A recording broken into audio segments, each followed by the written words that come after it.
Hello and welcome to a new episode of the MinnMax Show, plays about games, friends getting better. My name is Ben Hansen. I'm joined by one Kyle Hilliard. Hello. Joined by one Charles Hart. Hello. Oh, welcome. You're not editing videos today. Today you're talking to a microphone about Dragon Age, by God. Thank you for being here for the long haul, dude.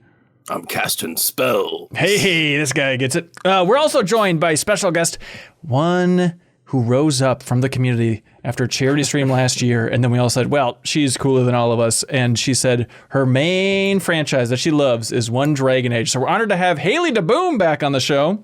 Hello, hello. Happy to be here. Hello. Thank you for being here. We'll get into all this, but Haley's such a damn pro. I was asking her, like, okay, so you've played the new Dragon Age, you got thoughts on it? She's like, oh yeah, I also replayed the entire series over the last couple of months in preparation for Dragon Age of Veilguard, so I'm excited to jump into all this. But that is not all. We also, of course, on this episode, we're talking a little bit about the Vampire Survivors DLC, the Castlevania stuff. Kyle's been playing a dabble of that. Then we're swapping some folks around. Haley and Kyle are clicking out, and we're getting Kelsey Lewin and Sarah Podgorski in here to talk Monster Hunter Wilds, playing that beta. And then Kelsey also wants to have the floor to preach the good word of Sonic Cross Shadow Generation. So look forward to that. And then back half of the show, we have some great community questions as well. But more table setting before that. Hey, everybody out there, thank you for watching. Thank you for listening. We are having a community meetup. If you feel like getting together, having some good times, Friday, November 22nd, at 7 p.m. If you're in Minnesota, if you're in the Minneapolis area, we're going to be meeting up at Utepils, the brewery. Utepils, Utepils. We're going to be meeting there Friday, November 22nd, 7 p.m. It's going to be a whole lot of us. Haley McLean and Jacob Geller are going to be in town as well. So you can come meet them. Let's talk about games. Let's have some drinks or some non-alcoholic beverages and have a good time together. It'll be lovely. So you don't need to be a Patreon supporter to swing by. So Friday, November 22nd, Utepils, everybody, the brewery in Minneapolis. And those folks are going to be in town because the following day, Saturday, November 23rd, we are having our big Give to the Max charity stream.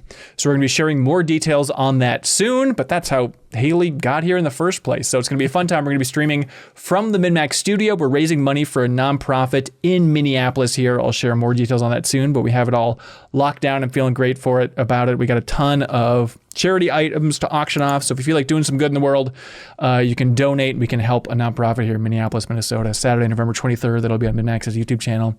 Also, if you're tuning in saying, why aren't they talking about the PS5 Pro? We're merely amateurs here, and Sony didn't send us one ahead of time, so we don't have early access to it. I apologize. And if you're saying, why aren't these idiots talking about Mario and Luigi brothership? We have no brothers here. Unfortunately, we did not get an early code from Nintendo either for that one. So we're talking about the hottest and best games we can. Dragon Age the Veilguard. Haley, were you on this series from the start? Were you like Dragon Age Origins, hook, line, and sinker? Yeah, Dragon Age Origins came out. It was probably my first like M-rated game. Okay, I get it. And I was definitely not like quote unquote old enough to play it. I was like 12 or 13. And it probably, this sounds dramatic, but it was probably like my first foray into like a Game of Thrones style narrative where like not everything is a happy ending and not everyone is a hero, and like just because someone says something to you doesn't mean it's true, you know, that kind of thing. So yeah, I was in it from the jump. And I was such a fan of it. It got me into like modding and things like that. And really? Stuck with it ever since. So playing on the PC just like was a real like gaming revolution for you. I don't know if I should, to be fair, I was under 18, so I didn't necessarily pay for the game. And you know, I learned a lot in that process. So it was very fun. That's nice. Charles, I'm so curious about your take on Dragon Age of Veilguard, because the last game came out, you know, Inquisition came out in 2014. It was so damn long ago. And so my experience with you with Dragon Age is going to the demo at Summer Game Fest and seeing your eyes widen as you were like, wait a minute, am I going to be a Dragon Age person? And so I'm so curious now where you're at with Dragon Age of Veilguard and the series. Like, how much prep did you have going into this thing? I didn't really prep at all, and honestly I blame Metaphor Refantasio. Correct. Because I was just like, there is a fantasy RPG that I can spend time with here. But yeah, that Summer Game Fest demo, I think it really hit me because I am really into Dungeons and Dragons. I wasn't expecting Baldur's Gate 3 to exist, and that just like clicked with me perfectly. Yeah. So I think realizing people being like, oh, this is just like the good old BioWare days, and I'm like, oh, that's why I'll be playing those games, to play these feelings I'm feeling here. So then seeing Dragon Age Veilguard in action, I'd also like heard some rumblings like a year or two ago that it wasn't going to be that good. And then seeing that demo and then seeing how it was, I was like, oh, wait, this might be my whole personality now. And I maintain, I'm not that far into it. I'm maybe like 3 or 4 hours in. Yeah. But that like opening sequence is extremely good in a way. Like, I think there's some games, especially older games, that undervalue that opening hour of gameplay, right, where it's like you need to hook people in when there's so many games out there, and it's like it's so fast, you're immediately making decisions that impact your surroundings in like the way that opening sequence goes. And I love that it's not like, oh, hey, my name's Bob, nice to meet you for the first time, let's go see if we meet this person the first time. It's like, no, you are like part of a group. You already know all these people. It's got an established dynamic, and then you're already like a competent fighting person. So I really like that opening sequence of I am like in this world. I felt it from the first seconds. That's the thing. I mean, for a fourth entry in a series, and I've never been a Dragon Age guy. I've dabbled with a couple of them in the past, but I am a big Mass Effect guy.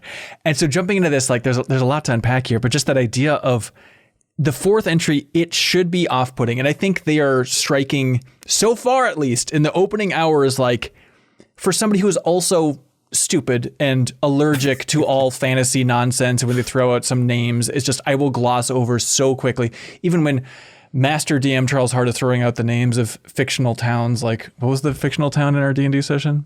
Gunch? Yeah, when he said Gunch, even that I was glossing over a little bit. But like, this is working for me, and I think it has enough of that Mass Effect obvious DNA. And you talk about that opening, and I was like, God, this rules. What does this remind me? And I was like, oh, it is basically Mass Effect 3's opening of like, you're in a big environment that's under attack. It's talking about the larger threat happening here, and it's like, yep, it's really a smooth entry point from everything that I've experienced so far. But this is probably a Haley question, but like the protagonist that you create in the beginning, is the idea that is the protagonist that has existed in the other 3 games? No, so the Dragon Age games, you're zero. a different chosen one for each game. Yeah. Okay. yeah, Okay. I wasn't sure. I was like, should I assume that my character has history here? they do. Yeah, I mean, Give them a little bit of history to like tie them into the situation because it's an ongoing thing. But there is a point where the person that like fans would recognize, Varric, is like, I'm too old and injured for this, and kind of just passes it along to your character, who was not going to be, that person. So. It's giving the game too much of the benefit of the doubt, I feel like. But where I'm at, I feel like I'm kind of excited by how much I don't know. Like, I think it's cool that it's like, oh, Solas is doing some crazy stuff in the beginning, and it's genuinely like, I think he was a party member in the past. If he is, that's kind of cool. Like, it makes him even seem cooler as a character to me, just knowing that there is a backstory, that I'm very naive to the ins and outs and all this stuff. Because, Haley, sorry, could you give me the quick rundown on Solas? In the past, was he only an Inquisition? The quick rundown. It depends. Yeah, it depends on which Solas, like what about Solas, basically. So you meet Solas for the first time in Inquisition. Okay. And you can party, go on your adventure with them. You can even romance him if you're a female elf.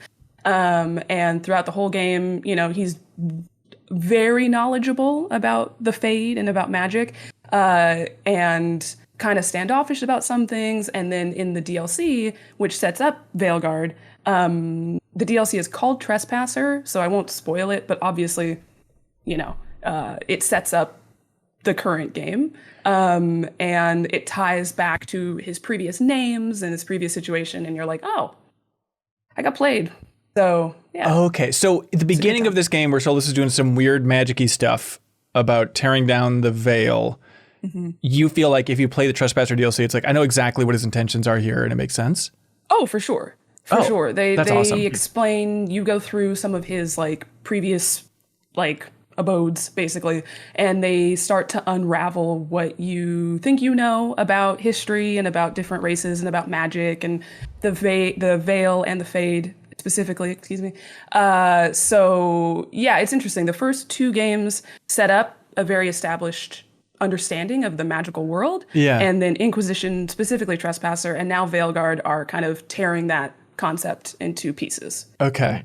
I mean, just for overall lay of the land here, it seems like a lot of folks at MinnMax are playing this. None of us are really huge Dragon Age people, which is why we're very thankful that you're here, Haley. I don't know how all of us have this blind spot. It's just a weird overlap. It seems like people are like early hours in. You can blame Metaphor if you want, but everyone's kind of like, this seems all right.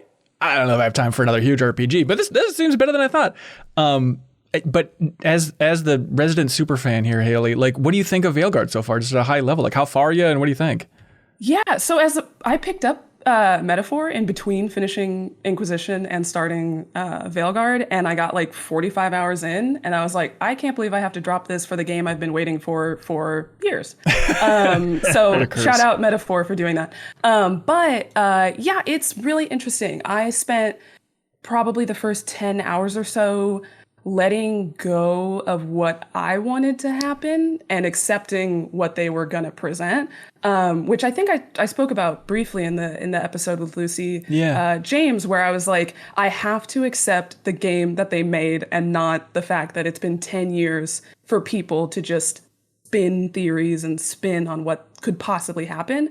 But that's the case with every Dragon Age game, because you're not playing the same character, but you're in the same world, and the character that you made has been so strongly formed by your choices. Every time I would go into the next game, I would have to spend 10-15% letting go the fact that my previous character is not going to be the one to save the world. We're stepping into a new character who's also saving the world, and going from there. So that was definitely, I had that same like growing pain. Yeah. But it's kicking butt, and I'm having a really good time. So. Oh, that's good. Yeah. So all this you're referencing like world building and story, right? Because I was wondering if you were even referencing like, its combat is quite different this time around. That is that's a huge factor. Going back to Dragon Age Origins maybe 3 months ago, I was like, I don't even remember playing. I don't remember touching the keyboard. I only remember the story. So going back and being like, okay, cool, my tactics are just this boring list, like crazy. And then you go into Dragon Age 2 and it's more actiony, but quite boring. And then 3 has a little bit more dynamic to it, but you're controlling all of the party members. So if your character is not fully optimized and you run out of cooldowns, you can just kind of jump to somebody else and play something else. And then now we're shifting into this very actiony, very, I would almost say Batman-ish, kind of like floaty, spinny, reactive action. Counter-focused, sure, yeah, I can see it. Yeah, which for me, I actually don't mind at all. And I appreciate that in the setup for your control options or whatever, you can pick like just the story, please. Like for folks that aren't able to play these crazy action games or intense action games, you know, I just would like the story and make choices. Thank you. You know, so I appreciate that. Yeah, it is funny to play this game, and like, yeah, it definitely feels Mass Effect-y for the level of control you can have over your companions. Where it's like you can pause combat at any point and kind of assign them to use one of their abilities, and you're kind of building out their skill trees and stuff like that as well. But it's not that you're going to be jumping and having direct control over everybody. I played Final Fantasy VII Remake a while ago, and I have not touched Rebirth. I kind of remember it feeling like this. Is that inaccurate as someone who's played a ton of those games? Maybe like the focus on action, but there is still that slight layer of tactical options. The pausing and picking things of like, okay, I want Aerith to use this move now, or being like, I'm going to have Harding use this move now. Yeah, it's more swapping. You don't switch characters in Dragon Age. Right. No. You're always in this one, no. Yeah, that's the big change from those two, I guess. My Dragon Age experience is watching my wife play a lot of Dragon Age. She played the first two a lot, and then the third one we had just had our baby, so like I think that was like one of those times where she wanted to play it but like couldn't get around to it. Sure. So like my big thing is like the combat is like, oh, this feels good. Like right away, that's what's pulling me in. And also like the especially the environmental design, like that opening sequence, which is so good, and like just seeing in the distance just crazy magical stuff happening. And there's also, I can't quite put my finger on, there is something unique about the texture of the world and even the characters and how they look. But it's just like, it's like a little off in a way that I find intriguing in a weird way. It's, it's slightly stylized. They're not human quite, but it works for the world, you know? Yeah, I'm with you, where I know fans were upset about that original trailer. And again, I'm naive for coming in not as a fan, but like, I'm with you, Kyle. I think the character designs look awesome. I kind of like the slight stylization. And I think overall, I think visually, it's just an awesome looking game. Like, I'm playing on PC and it's like, Jesus Christ. Like, if this is just the status of BioWare production these days, like, this is an expansive game. It's amazing. Yeah, I was curious what people were playing on, because I'm playing almost ultra settings on PC, and I was curious if it holds up on PS5 or Xbox visually, because it is so gorgeous. It looks great on Series X. That's what I'm playing on. Yeah. And I'm on PS5. Wow, we completed the And yeah, it looks great. We can complete it even further, because then I also heard that it was Steam Deck verified. So I've actually played a majority on Steam Deck then after playing the opening on PC. And also, like, yeah, it's a little fuzzy in spots, but like runs shockingly well on the Steam Deck so far. I've really been impressed by them squeezing this game down into that thing. Yeah, it's so wild that in the year 2024, there's still the conversations out there of like, I don't know, where BioWare is getting a little too action focused for their games. Like, we've been having this debate since KOTOR in 2003, and it's still every release like, is this really the Baldur's Gate 2 BioWare that I remember? And it's like, no, it's not, everybody. This is an action RPG, but I am very impressed that it's working as well as it is on me so far here. What stands out, Haley? What do you got? What's the biggest haymaker for impressions here so far? Oh, good golly. Just the overall, as you guys were saying, the overall level of polish, given my understanding of the development. Right. So right. I think I don't want to, the history and, someone tweeted this and someone tweeted that. But this game has actually been in some form of development, for 10 years. Yeah. And I actually bought the art book back here. And I opened it up last night. It got delivered last night. And they break the book into 3 sections: post-Inquisition, Joplin, which I think was the code name for the first sequel. It was going to be a live service game. And then it became, I don't actually remember what the code name is for the current iteration. But they were able to take forward concepts from the very beginning of the post-Inquisition, take it all the way forward. And so far, I'm about 35 hours in probably. The story makes sense. The characters are well written. There's no sort of weird shifts in tone so far necessarily. I think Inquisition had a kind of a weird like Act 1 break where you thought it was going to be one story and then all of a sudden a new thing happens and just kidding, where it's this kind of story. Yeah. And so far that hasn't been the case with Veilguard. I'm excited to play every aspect. Side quests are fun, regular quests are fun, whatever. And it's just nice to sit down, play a game, and know you're going to have a good time. Right. It's going to be beautiful, it's going to run well, and you're going to have fun. So, yeah, it's been a relief. Yeah, I wouldn't have minded if it was sooner, but it wouldn't have been this game. And to be fair, I had written off the series. I had been like, all right, well, we left it on a cliffhanger, and that's disappointing, but BioWare, something's happened to BioWare, so that's fine if they don't get around to it. You don't need to squeeze out a franchise game in order to make up for previous failures. Don't turn back to the good stuff just because you feel like you have to. Make the game because you want to come back to the world and make the game. And I think they did, seemingly. Yeah. So, I mean, I can't imagine how much of a fight this was to get this game made the way it was. I feel like, yes, people hated that reveal trailer, but just the messaging, I feel like, has been so spot on since then of like, yes, you don't have to be a human. You can play as multiple other races in this. Yes, it is a full single player RPG. There's no live service elements. There's no obnoxious microtransactions in here. Like, it seems wild that EA is producing this. And the amazing part is like, maybe it's, Baldur's Gate 3 primed the pump for everybody, but like the sales seem good so far, according to like, there are 85,000 concurrent players on Steam. So like they haven't released official numbers yet, but it looks like it's tearing up the charts on Steam at least. And it's like, oh, did they do this? Has BioWare pulled this off? And I understand there's still a lot of debate amongst the fan base and everything out there for this thing. It's so funny to say pulled this off when it's like that's their bread and butter is single player RPGs. And then all of a sudden it wasn't for like 8 years for marketing reasons, I guess, from the bosses up above being like, we need a live service game. And they did it, and it didn't go well. And so for that, but it's like they needed to go back to this. Like, this is what they're good at, Yeah. So it is funny to be like, they pulled it off. It's like, they better. Like, yeah, wow, McDonald's made a cheeseburger. And I know, like a lot of the original that the thing, the issue with BioWare, quote unquote, is like a lot of those original people are not there anymore. Right. That team has been mixed up tremendously.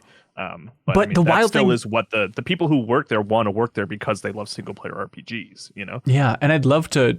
I don't know. I hope that he does a bunch of interviews, but it's interesting that like the original producer for Dragon Age, Mark Dara, he left, and then they pulled him back in. I don't know, a year and a half ago, 2 years ago, as like a consultant. Apparently, in this one, the woods. Yeah, and so I want to see, like how much of an impact he's had, because I don't think he's done too many interviews talking about this thing, but I think that's a fascinating story of like at least pulling back one old timer. It feels like Blizzard's doing this plenty as well. Like, okay, we got some representation from the old crew to try and assuage fans that it's going to be okay. Charles, what are you playing? Who's your character? Lay it out.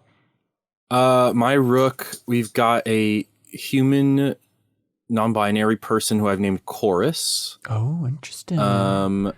I think I'm a Shadow Dragons is my past, I think is what they're called. And I'm a mage. And I picked mage. I always like magic. And I start with a staff, but then like you get the coolest weapon ever, which is a dagger and a magic orb. Ooh, so you're good. like dual wielding, and like you throw the orb, and then the orb like hits them with these arcane marks or something. I can't remember exactly what they're called, but if you hit them with the orb enough times, then you can hit them with the dagger, and it does like an explosion of damage.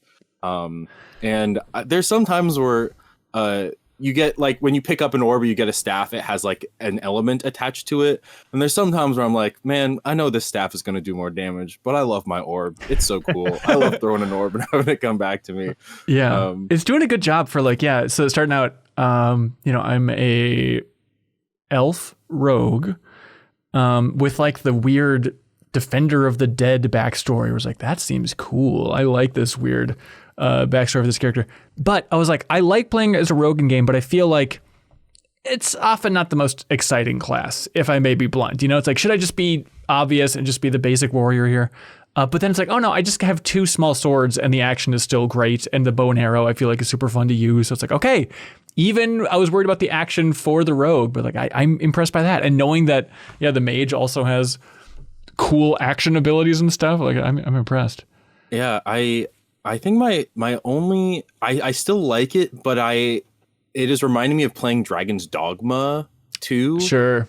And I have the feeling of like, oh, but I want to know what the rogue feels like. Like I just want to switch over and like unlock all the classes at once. That's not how it works, because that's not how most games work. But it's still cool. Yeah. Kyle, what are you rocking?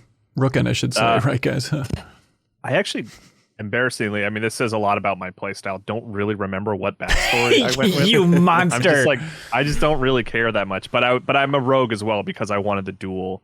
I always go dual blades. Anything that keeps a shield out of my hand is like, I'm happy. Right. I just want to be offensive. I don't want to pause. Say that again. Hold up a shield. That's boring. Yeah. So that's what I'm doing. I'm a blue-haired lady named Kyle. She's got blue curly hair. Oh, Kyle Ashley. That's Kylie is what I always go with. Haley, is it like, is it weird? Did you try and recreate a past character? Or is it like, okay, I just need to make something entirely new and wrap it in my brain that obviously this is somebody new and I need to chart a new path? Well, no. So I tried to avoid spoilers and too much information about the game, but I knew you made your Inquisitor, your character from the previous game. Oh, right. So I was like, oh, perfect. I'll just try to match her in this cartoon, more cartoony style to limited effect. But no, with this one, the pre-generated character that popped up when I opened up the game had beautiful curly hair. And I was like, wait a minute, I could just make myself, but so hot. So I just went nuts. I didn't realize, as I've gotten older playing games, I find myself being able to map time really well. So I can play and then be like, I think 30 minutes has passed, and like check and be like, yep, 30 minutes. Sure. Oh, 45, that kind of thing. I was in the character creator for 2 hours. Holy and God! I didn't realize it. And I thought I was going fast. I thought I was like, ooh, I gotta really pick up, I take my time because I'm really going through all these options. But you're tweaking so many individual characteristics. It just took forever. And so my character, my rook is a female elf mage as well. I like that in the Dragon Age series, depending on your class, your race, and your faction, your dialogue choices can change and affect the conversation slightly. It's not as strong in this game so far, but it's still there. But then as I was playing through the game, the one complaint that I always have with games like this that have a character creator is that the options to make your character are also used for primary characters in the game. So you're seeing So it at all one over. point, I walked into a scene and there was a character that looked so similar to my rook. I was like, dang. It's like my long lost sister, and I can't have that storyline because she is a fully different person. So that was a fun surprise. I guess but yes, so. that is my rook. And I will say, for people that have played previous games, we are in the north of this world where magic is more freely explored and used and stuff. In previous games, being a mage was persona non grata. You were like, I'm sorry, I'm a mage, please treat us better. And now in this game, magic users are powerful and encouraged. And I feel like the combat with a mage reflects that. You are getting in the mix. You're fighting with your dagger and your orb, and you're really causing problems. And it's nice. So the way you switched from saying magicians to magic users was as if it was a slur or something. Sorry, we don't call them that anymore. They're magic using people. I was going to say, on the note of the character creator, I also was like, oh, shoot, this hair kind of looks like my hair. Maybe I can try to make a Charles for once. And we were talking about this before the show proper during the Backstage Pass. We were talking about Alvin and the Chipmunks, and Yes. I didn't get a chance to finish my thought, but now it's very relevant. I identified with Simon because he was wearing glasses. And as a young mixed kid, it's not a lot of people look like me, but there are characters that wear glasses. And the main thing I feel like I'm missing in this game was no glasses. I wish I could wear glasses. Oh. Yeah, I thought you were gonna say you yeah. couldn't get the tallness slider to. You were trying to break I- it out of the shell. You can't. I do think the humans are slightly taller than the elves, at least in the lineup in the character creator. So I'm fine with that. The tallest humanoid creature that there is. But yeah, I was bummed out feels that kind of squat to me though, and I think it's the art direction. It's not it's just something about it. I think Everyone feels also a little it's short. the Canary are the huge race. So at the character selector screen, everything else just looks so small compared to them. Maybe that's that what maybe it it's kind of throwing you off. But yeah, I was bummed out that there wasn't a chipmunk race selection option. I feel like BioWare is really dropping the ball for not being on squirrel that. folk. Yeah, I forgot about this again. So I'm kind of on a roller coaster of okay, are they doing this or they're not doing it well? Because I thought it was cool with my being an elf, and it's at least the start of the game, and it seems like a lot of the game is about old elven gods, and I, as a character, it felt like I was a little bit too naive. There was one conversation where it was I know these gods, but the rest of the time it's tell me more about these elven gods. Don't you want to acknowledge? Do you have some history? As a defender of the dead, as an elf, you should know something about the gods you're dealing with. So I've been let down a little bit like that. It's not full Dragon Age Origins, which, if I remember correctly, it's you're in a completely different area, completely different storylines for who you choose, right? It's wildly different. That is one element I thought would have been nice to bring back, because it's my favorite part of Origins, is that you have origin. And in this game, you obviously pick a faction and they reference it, and they reference, at least, so I'm in the Lords of Fortune. And I just wanted to be a pirate and see if Isabella from Dragon Age 2 showed up, and she does, so I'm happy. And they reference this great adventure that gets you into the not the Veilguard, but into the group with Varric. And I was like, can I have just played one quick mission with that? Just an hour or two? Or can we make it a flashback? Can we just run that real quick? Because similarly, my rook is elf, and she did have those moments of I'm an elf, and this is going to be tough because it's our gods and I know about my god. And then the other 70% of the time she's like, this is crazy. Right. I didn't expect this. Golden glory. So it kind of, vacillates back and forth. I actually have a question for you guys, if I Please, may. you may. Okay, I looked for a setting, and maybe, I hope I just missed it. I don't think I did. How do you guys feel about the purple explanation box that pops up as you've made a choice? I don't like it. It's the Telltale thing of they'll remember that. I don't like it in any game. It doesn't make any sense because the explanation is happening while you're reading it. Right. So I'm it's never, I was waiting for one to be a twist where it's you said this, but they took it the wrong way. Nope. They're just and it's a pretty full box. It's usually like several sentences that match up with what's happening in the scene. And I find that to be such an odd choice. If you can go back and look at it, great, to double check what happened. But the fact that they're like, bloop, bloop, hey, so-and-so remembered your favorite drink. And I'm like, I know, because they just referenced it. Like, what do you mean? Yeah. What? It's just, like, Life is Strange, it's even like, or I haven't played the newest one, but it's often just like a butterfly in the corner or something. Like, I don't mind just a notifier that like the choice you made is significant. Sure. But it does come up so often that it's like, okay, I get it. It's kind of like the game is like mansplaining its own plot to you. Beyond that, it feels like a pop-up just like, by the way, the developers worked really hard on this. Like, it's got to, which you should just absorb 100%. As you're playing a game. But it's like, hey, didn't they do a good job? They remembered this part. It's technically branching. It's like, okay, I got it, everybody. I got it. Maybe after like 70 hours, it becomes less redundant and it does serve a better function. But it could be. I don't know. Yeah. So Charles, is this taking over your life? Do you feel like it's a black hole that's consuming your soul? Not yet. I think the main thing that is keeping me from being hooked in, and I do want to ask Haley if it does get better. I have played a few hours. I like the story and I am like connecting with the characters more or less. I just feel like I haven't made that many decisions yet. Like, I'm in the skill tree and I'm picking stuff, but it's very like incremental and I'm like, okay, I have a new spell. That's kind of cool, I guess. But I feel like I am more or less I have one set of abilities that's not changing all that much. And I have so far just being moved from place to place. And the thing I like about the Baldur's Gate 3, not that I'm expecting that like granular level of attention to detail in every game. Yeah. But feeling more like, I think the main thing is Rook will say, oh, I'm going to go do this thing. And then that will move the story forward. And I like them being voiced, but sometimes it feels like it's not a thing I'm deciding. It's the way the story's guiding me. And the thing I like about the role-playing games is like I'm the puppet master. I'm choosing my loadout or the story or what characters are doing what.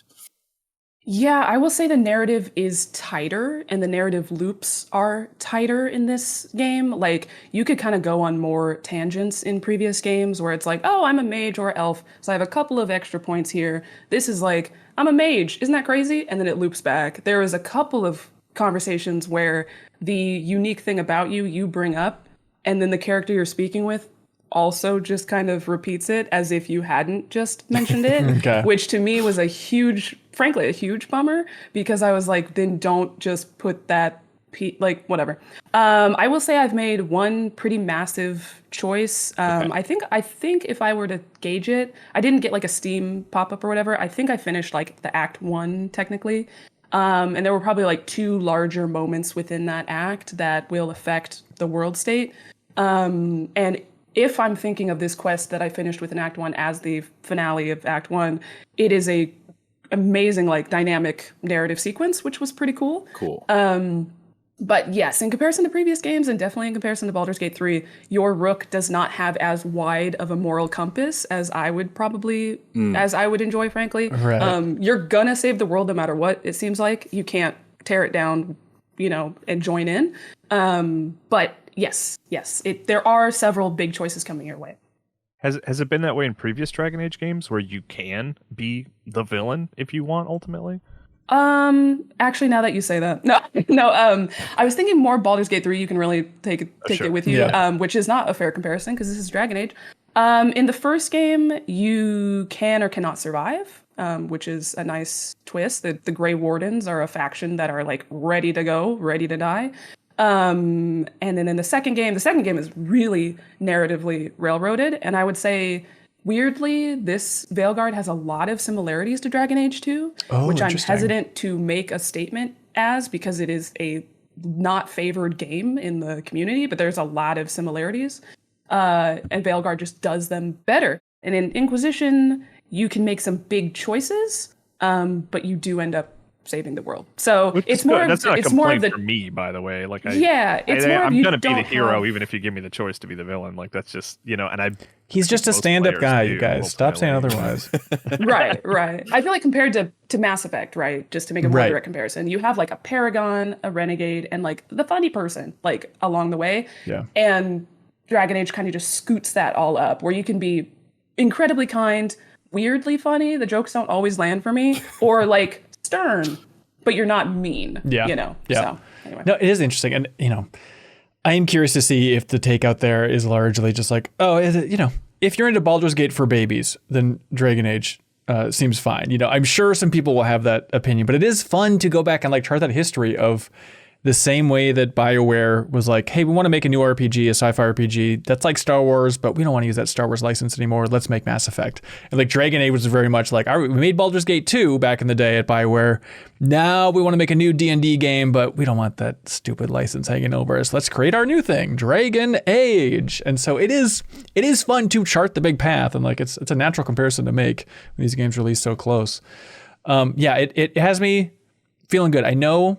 Well, I'm curious with the production here, how much the teams would be separate, but I am curious to see what this means for Mass Effect moving forward. Like this is made in Frostbite, their engine, EA's engine, and I think it's looking great, running great.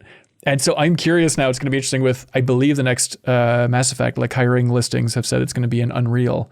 And so maybe it'll look and feel quite a bit different. They already communicated like it won't be stylized like this is. Maybe that's going to be a big differentiator here. But I have 2 quick points about that. Please. One of the things they recently announced is that this game's not getting DLC. Oh, really? Because most of the team is going to be on Mass Effect 5. Interesting. So at least the technical artists and things like that, environment, probably they can transition to that kind of role. Narrative, who knows? But one complaint I have about this being the same studio for Mass Effect is that the sound and music team, get your Mass Effect synths out of my Dragon Age soundtrack. I swear, hot takes, bam, bam, bam, bam. Like Hans Zimmer, good job, I guess. Like the synths, cool it. It's the same, like it only comes up in certain areas. Like certain areas have really great, more Dragon Age-y soundtrack to it. But I think it's like on Death sometimes, or in certain areas, you get that same repetitive synth drone that is Mass Effect to me. And when I heard it, I was like, up. Excuse me. No. Unless we're going to time travel into the future, into space, I don't want to hear this sound. And it is a specific nitpick to have. But I was like, wait, they also told me that Hans Zimmer was not in the studio every day writing every track, which is obvious, right? He wrote the main theme. He gave off some ideas to his team. They wrote some ideas. And then the internal BioWare sound team, I'm sure, came up with a lot of stuff. But yeah, I was like, I think it's Lorne Balfe. Yes. If I'm saying his name right. That's actually what I named my character. I forgot to mention that, but I know him for the Assassin's Creed 3 soundtrack, but I know he's done a lot more stuff. Right on. But yeah, he's part of Zimmer's like squad. He's like his organization or whatever. The Zimmer squad. It is weird how composers kind of have their homies these days. It's just like everyone's just got like their squad that they roam around with. And it's like, Michael Giacchino, it's going to be somebody in his group that's going to tackle this. He can't do all this. All right, there we go. Dragon Age, the Veilguard. I'm curious to see what everybody here at MinnMax thinks about it as we continue to roll along. Charles, curious to hear your future takes. Haley, thank you for being an expert and guiding us through this grand journey here. Yeah, thanks for having me. This is awesome. Absolutely. Hey, you know what I'm thankful to have? Is Kyle Hilliard for a couple reasons. One of them being a certain thing, because Kyle always reminds me of it. Whenever time I see him, I say... The segue's falling apart.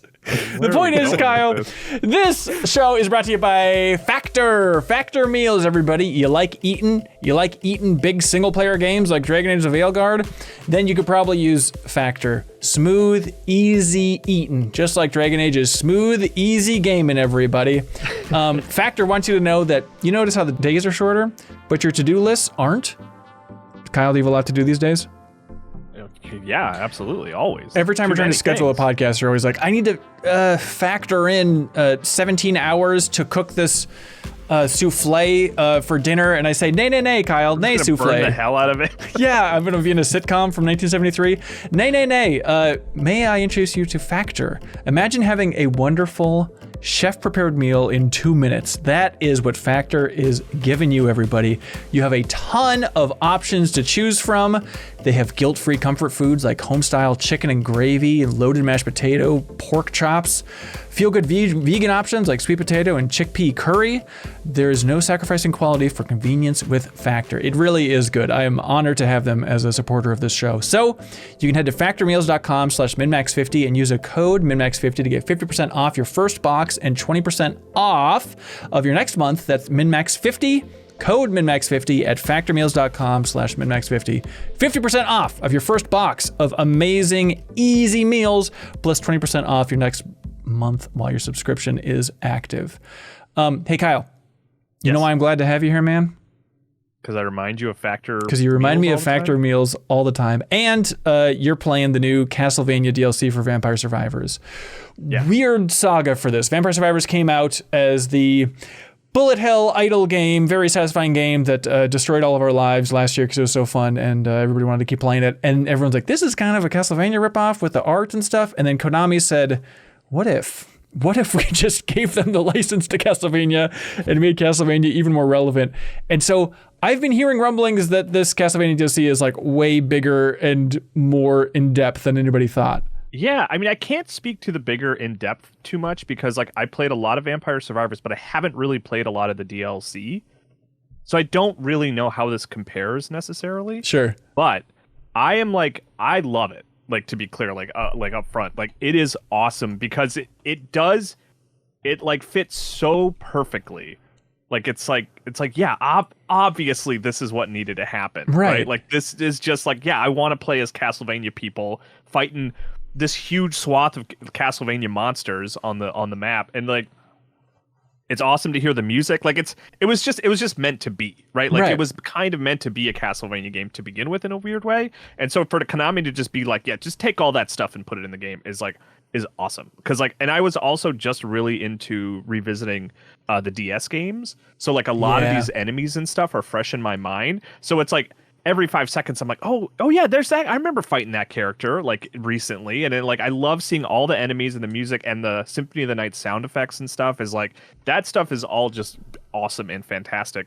But then, and this is why I say that like I haven't played a lot of the other DLC, so apologies if this is like the norm for Vampire Survivors now. But there's like, it's not just like a big open map that you explore necessarily. There's like a castle that you make your way into. Oh, that's cool. And you have to like snake your way through. There are bosses, there are doors you need to unlock, and there's even one very specific boss fight where the game becomes like a 2D platformer in a very bizarre way. So like you maintain all your abilities, but you're on like a 2D plane, and then you press like up to jump. So you're like fighting a boss in 2D for this one sequence, and then you exit the room and you're back in the overhead view again.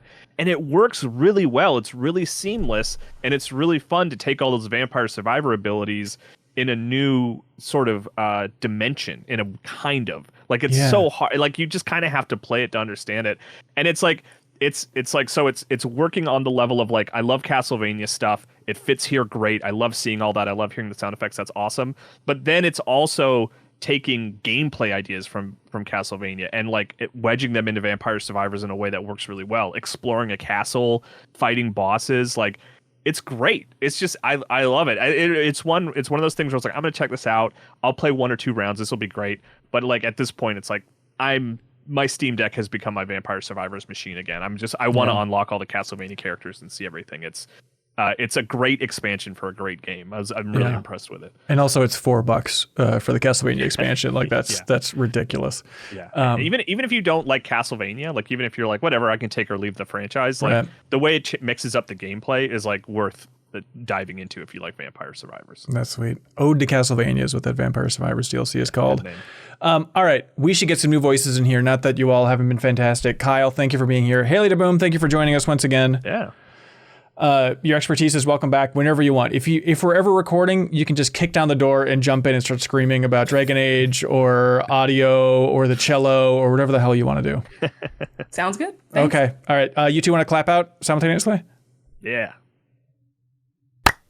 Sarah Podzorski, Kelsey Lewin, welcome to the show. Hi. Hello. Hi. Honor to have you here. You two have been lost in the wilds, the mythical wilds of Kelsey. Is there a name for the Monster Hunter planet? Is there a planet? It's not a planet, but I don't know the There's location name. different areas have names, but Okay. I don't know if they ever like mention a planet. I think it's Earth. That's from the Monster Hunter movie. Oh, of course. So- God. Speaking of movies that no one acknowledges exist at any point, like that Monster Hunter movie, I've never seen a movie come and go faster than that damn thing. But there was a beta for Monster Hunter Wilds, the kind of next gen, the true successor of Monster Hunter World. By the way, this is some dorky stuff, so let me just derail this before we really talk to Sarah and Charles and all these fun people. But like, have you noticed there's it's like a retcon mistake now since they announced Monster Hunter Wilds, everybody calls it Monster Hunter Worlds. They add the S on I've there. been doing that too. See? It's driving me crazy. Yeah. And I'm like, Interesting. wilds. It's the wild one. Yep, World to Wilds, of course. But hey, here we go. There was a beta. Sarah played it. Sarah, you worked on World. How much? I did. I changed the word there to the correct form of there when I stumbled upon it. Hell, A hero. Yeah, I am literally absolutely. carrying the gaming industry on my back. Sarah, I have so as much we respect speak. for what you have worked on in your past, but I think probably no one has read as little of your work as the people playing Monster Hunter. Like, I am button mashing point. through all of the text. I do not want to read a single word. So Yeah, I guess that's fair. But you go way back with the series, Kelsey. And then Charles is here as the rookie, the naive guy stumbling into a big battle with Anjanath. Did you get to play the beta there, Charles? A little bit. Stumbling is the correct verb to use. Okay. All right. not Charles. find it very friendly to complete No. beginners. No, No. and I wanna, and people always say that, and I'm always like, but I'm different though. I'm like a smart guy, and it's gonna work for me. And then I go to him Simply like, built different. yeah, I have to say, you're not wrong, because my first experience with Monster Hunter is I worked on it, and then I was like, well, now I gotta play it, right? And I played it for the first time at Tokyo Game Show at TGS. And they put us in these pods to play like a little demo version, and they were like, you can pick from these 3 monsters to fight. Like, let us know what weapon you're leaning towards. And I was like, oh my god, like, I've always wanted to try like hunting horn, because I really believe in like, I want to play little like doot beats. And the lady looked at me in like shock, and then she handed me a laminated packet Oof. just on how to play hunting horn. They Yeah. had like printed out quick tutorials for every single weapon, and the hunting horn one, several pages. oh my Yeah, god. that's a foolish first choice. When I played the demo at PAX, they also had the laminated thing for each thing.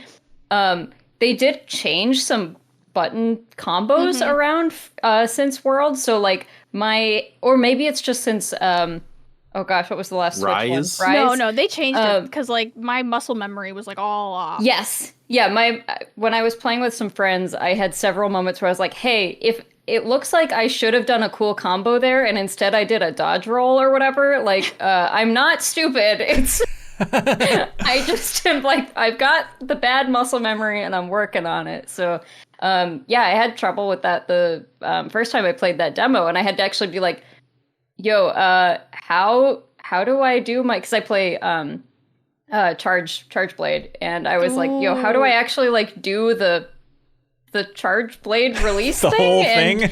And the guy didn't know. He had to like flip through the little thing and be like, I guess it's this. And I was like, okay, that's different in some way. I couldn't tell you how, but it's different. Let me consult There's page one 78 of the different button manual. going on there. Oh boy. Okay. So what was the beta? I assume it wasn't the start of the game. So if Charles is still lost. It was. Okay. It Well was then. the opening cutscene, I Oh want to boy. say. Okay. Which is so, I can't like oversell what great action sequences this game has. I have never felt cooler in a tutorial. Wow. Like, I didn't know what I was doing. I was like, they throw you right into it. But the animations, to me, I was losing my mind. Like, Really? just watching all this really cool stuff go down within the first 10 minutes of the game. So they hit you with that, and then you end up at base camp, you know, your first base camp, and nothing, you can't really do, all of the base camp stuff is kind of closed for the beta, but they have, what was it, like 4 monsters you could hunt? I only hunted That 3. sounds right. but there was more than 3 of like varying degrees of difficulty. Okay. That you could like go out and hunt, and like you could change weapons whenever you wanted. They had like and they a gave bunch you a of crazy amount of just items and stuff. Like, so you will never run out of your, you don't have to really think about like gathering stuff as you're fighting monsters. Yeah. Okay. So just letting you get to the action as quickly as possible here. That's they start you off. Right, because they start you off and they're like, you get to take like a little personality quiz. Ooh. And they'll like select a weapon for you. But I feel like if you know what the weapons are, you can tell which way they're leading, because they'll be like, do you like vertical leaps? And I'm like, okay, that's insect glaive. Yeah, like baby. This is actually not helpful whatsoever. Did I miss this part? Yeah, there was like a little, I think, because you can select if you're like new or like a veteran. Oh. So maybe you hit veteran. Okay. At some point, they were just like, what weapon? And I was just like, charge blade, and I didn't. There must have been other. There was like help me find one, or like suggest one for me, and you get to take a little personality quiz. Charles, what did you get on your personality quiz? I don't remember what they gave me on the quiz because I didn't really like it, and then I saw that I picked the insect glaive because I was like, oh, you can do cool jumps and stuff, and I want to. I think that was my thing. My mindset going into it is it's like, even if I'm bad, I want to feel cool. So even though I'm not like accomplishing much, being like cool guy doing flips in the air and stuff, I was like, that'll work out for me. Yeah, it's tough. Like, did it work out for you? Yeah, did it work out? Okay, so this is here's what I wanted to ask you guys, because I think this will help it click for me. And this is gonna sound stupid and weird. What is the part of hunting a monster that is like satisfying to you? Because when I'm fighting a boss in like another game, the part that's satisfying is like the hits, or like, I don't know. I don't find like the physical act of hitting the monster to be particularly satisfying, or at least with the weapon that I had. And they also have a lot of health, so you're going to be hitting them a lot of times. It's like a more sustained thing. So is it like the planning going into it? Is there something like with the environment that you're plotting? Like what is this part that like scratches your brain? I think it's a little bit of all of that. I think for me, it's sort of like the strategy of the hunt, like going out there and like when you truly master your weapon, it feels really, really good. And when you see those things, like they get like the monster gets injured and then you can hit the injuries and get bonus points, the parts fall off. I had this really cool like hunt where I was chasing this monster through the woods, and you can grapple things in the environment. And I grappled some rocks and I pulled it down on the monster's head, and it like stops it in their tracks. You know, like your power. And you see like a huge number pop up it did so much more damage than your weapon ever will. Yeah, and then there's traps and stuff. And I will say this game is, because of the addition of the sacred, the mount, this game is 1,000 times better to me than World was. 80% of World was me just running after monsters. Just like, do. Well, I'll get there eventually. Wait for me, monster. Totally. Don't. And in this game, it's incredible. Yeah, at least in World, they started having that like trail thing, so you could at least track the monster fairly easily. But in this one, it's that plus you can be on a really fast mount that you can just easily call off and on, jump off of it, do kind of like a jumping attack. That part's really satisfying. For me, I mean, I use a weapon that can do some like small damage, but also can hit really hard once you kind of like build up the charges and stuff enough. So I really like, just the literal act of hitting the monster, because I'll get some strategic, like smaller hits with just the little blade part of it. And then I know I can put all of that energy into my big weapon and turn it into a giant like spinning chainsaw axe thing that hits super hard, and like that is really fun. But I have friends that play things like maybe dual blades is a bad example, but like there's some stuff that doesn't hit as hard that I can see maybe not being as satisfying, because you're like, I just have to hit this like 2,000 times. That's totally. I think maybe what I need to do is go back in and take like a basic big weapon or something. Yep. The insect glaive also has like the insect mechanic, which I didn't fully understand. Hard. It's a tricky one. I used to do insect glaive, and 80% of the time I would just pole vault over the monster and then not do any damage. But the pole vaulting was 100% cool. over here. 100% of the time over here. I want to say that like, so when I switched off of Insect Glaive in World, because I was like, we're getting nowhere with this, I went to Sword and Shield, which is a really good beginner's weapon. with the addition of the Sacred, I feel like I'm more willing to go for low mobility weapons. So in the demo, I picked up Heavy Bowgun, which is like the automatic rifle, like Sniper Elite. It was like so cool. So cool. I never thought those looked cool. What you do is I'll call my Sacred, I'll get close to the monster, I'll start blasting. So anyway, I start blasting. The minute the monster is it's running at me, rah, right, rah, and then minutes before I'm about to get just absolutely obliterated, I call my Sacred, and it snaps me from the jaws of death instantly. I don't walk anymore. I don't believe in walking. Okay, I ride my Sacred, I get off, I shoot my gun, I get back on, I go somewhere else, I get off, and I shoot my gun. And I have never felt more satisfied with a weapon in Monster Hunter than when I got a giant gun. That's because it's like, oh man, I don't know if I want that from my Monster Hunter of just using a giant gun. Seems like this type of game I want to get away from that. I shoot so many things in so many other games. So it's interesting that it does work out well. It is more complicated than that because the mobility is super low and you're not that long distance. Like you still have to be pretty close to the monster. Right. And your charges are based on like the shots you hit as well. So there is some level of skill to it, and I think you can also shoot on your Sacred, which is really, really great. You can now do mounted combat, which I'm not sure you could do in Rise, but in this one you can.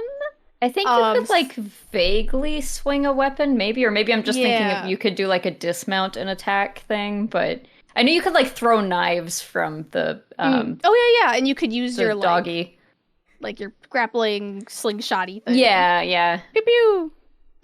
Yeah, I mean, and then the big thing in this one is that you can also have a secondary weapon that you keep in kind of the little pack and pouch of your mount to make it even easier to swap around. So you have more flexibility if you want it, which is pretty cool. I'm also trying to figure out a ranged weapon to use as my secondary because I've never used them like basically at all in a Monster Hunter game, but it feels like the right thing for a secondary weapon. Yeah, totally. And I think something like the heavy bowgun, especially, Sarah, I don't know if you played with other people, but I feel like that's a really good one for like if you have even just one other person playing with you that can be we kind had of like heavy. I was heavy bowgun, and the person I was playing was the charge blade. Yeah, nice. Which is just like a really good matchup. Yeah, so. Charles, it's a weird game because you shouldn't go into it thinking of it as a series of boss fights. Because it's not like a Shadow of the Colossus situation. It's like the act of taking down a giant monster is kind of just the long core gameplay. Think of it just like, I don't know, every attack is like shooting another person in like Call of Duty of like, oh, you're going to be doing this. That's kind of the default mode. And then you just have moments of like, oh, that rules. Oh, look, there's a sweet opening there and I hit it and I got a ton of damage. That's great. Don't think of it like this needs to be an action-packed boss fight. I think it looks great, but like, especially if you get into the game, you're doing these hunts again and again and again and again. And like, it's just taking down some of these beasts is the thrill, but it can go on for a long time. I think you gotta like think of it in like different moments of the fight. Like you are going to, maybe cut off the tail. And that's like you've kind of like gotten through phase 1 or whatever, if you want to think of it that way. Like it's almost, you're fighting the same monster, but like there's several phases in it that you could think of as like separate fights almost. I feel like in past games, my sort of like pattern was, like we would work on breaking different parts of the monster. And then at some point, there would be like a trap set and the monster would fall into the trap and then we'd wail on it for a ton of damage. And then it would like run away because it's super injured and go to sleep. And then we'd set up a bunch of bombs next to the sleeping monster. Like it's just all these like different phases of the fight to ultimately get to the end of it. But it's tough. I think that this is probably going to end up being one of the more accessible ones just in the way of like, we have long since left the mandatory hot drinks, cold drinks, that sort of like all these, you have to plan before you like even leave your tent kind of stuff. Now you can change so much stuff on the fly. You can change your strategy on the fly. You don't have to just like abandon the entire fight. So there's a lot of like good quality of life stuff that's been improving like that, but it's still kind of a complicated game. And you do have to just like learn to get kind of good with a weapon before it'll start clicking. Yeah. Do you think there's hope on the horizon for you, Charles? Yeah, no, I think this is all reassuring, and also I think of action like this, like when I visualize my ideal action game scenario, it's like a Batman where like every hit knocks someone out in one punch or something like that. Like that's just is what I want from an action game. I want it to be like very quick. So reframing it as like no, this is going to be like a longer encounter where you're going to be plotting multiple phases for the same guy. Yeah. But you're the one kind of in charge of the pace of it. I think it's like, okay, I'll try different things. Yeah. Because that insect glaive in, Batman Arkham City, for example, that'd be sick. You're flipping over people, hitting people, but it's a terrible metaphor, and I regret already bringing it up. But that's what my brain, I think, starts at for like what's an appealing weapon to me, and I think I have to switch to like, do I want to hit something and do a lot of damage? And I'll pick something else. Yeah, I mean, how satisfying would it be if you're fighting Killer Croc with the insect glaive and you're just flying over him for 35 minutes as he's not really stumbling back with every hit? Like, I think at some point it'd be like, this isn't the action game I thought it was. More accurate Killer Croc. Yeah. Of the poor insect glaive, because I did try it a little bit during the demo. It's mainly meant for like mounting monsters. Yeah. And I mounted a monster with the insect glaive, and there's like a special ability that uses, you can stab them with a knife. You could just standing there and you're just in their skull like, die, die. It's really good. And it's really violent. And then you can also use the weapon itself, the insect glaive. You take the glaive, you stab it through their skull, and then you spin around it like a stripper with a drill. Right. And Whoa. I was like, are you kidding? I was like, did that just happen? So in defense of the insect glaive, it's also pretty sick. Yeah, I mean, I used the insect glaive for all of World, and World was like my first real attempt at a Monster Hunter game. I had no idea what the hell was going on most of the time. I was completely like an overwhelmed. insect glaive recovery group. It's really, Two of us have been victimized. Yeah. This is a complicated weapon for everyone to be choosing. Like, I highly recommend just like a great sword or something like that. Yeah.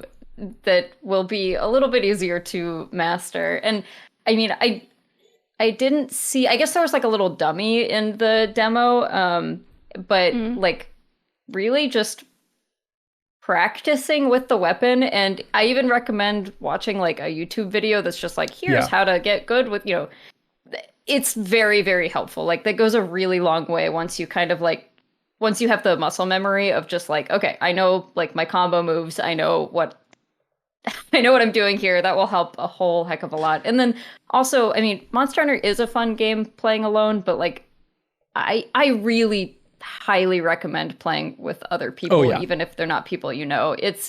I think it is a substantially better game with other people. Yeah, absolutely. Yeah, use your SOS flares and like all that fun stuff. Because people want to help you too.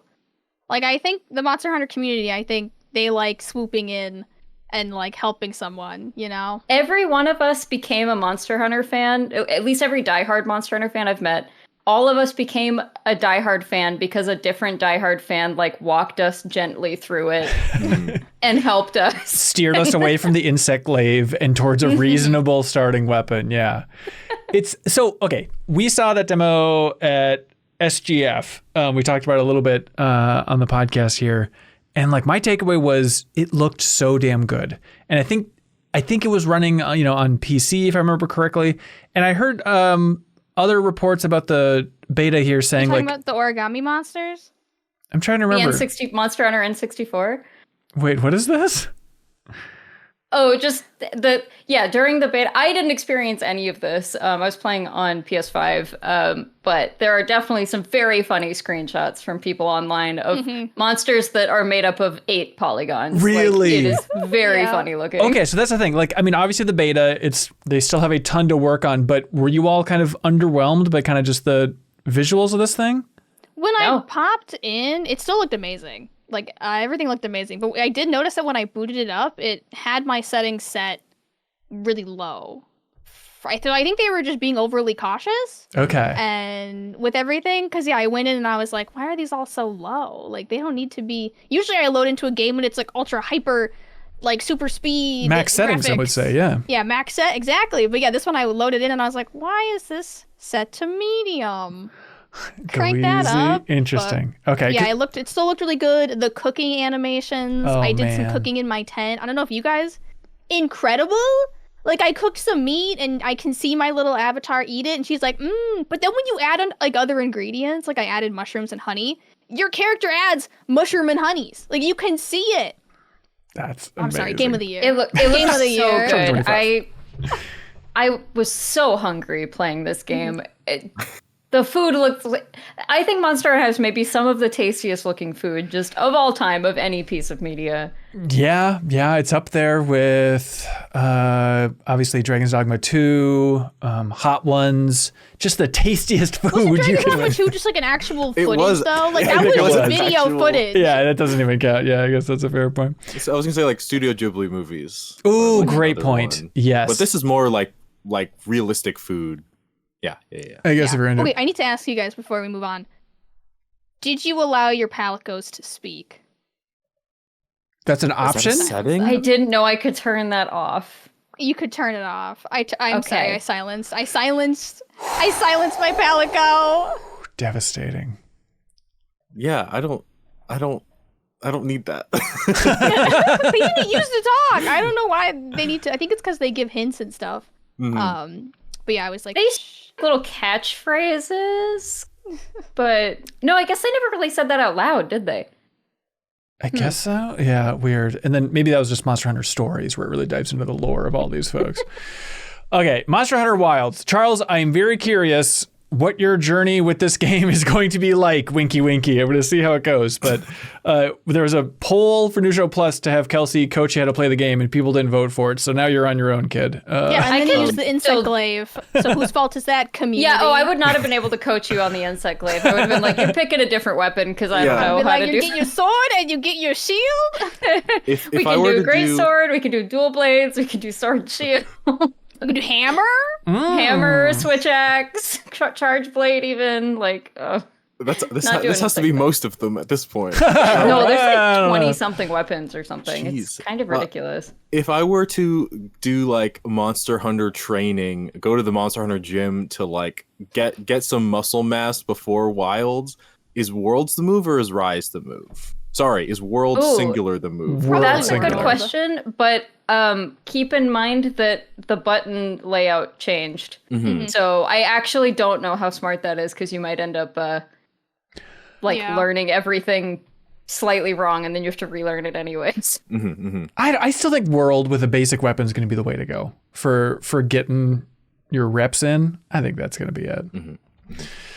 But then Godspeed, you're gonna man. come back to Wilds and you're gonna have like they're gonna give you a little car to drive around and you're like, why did I walk ever?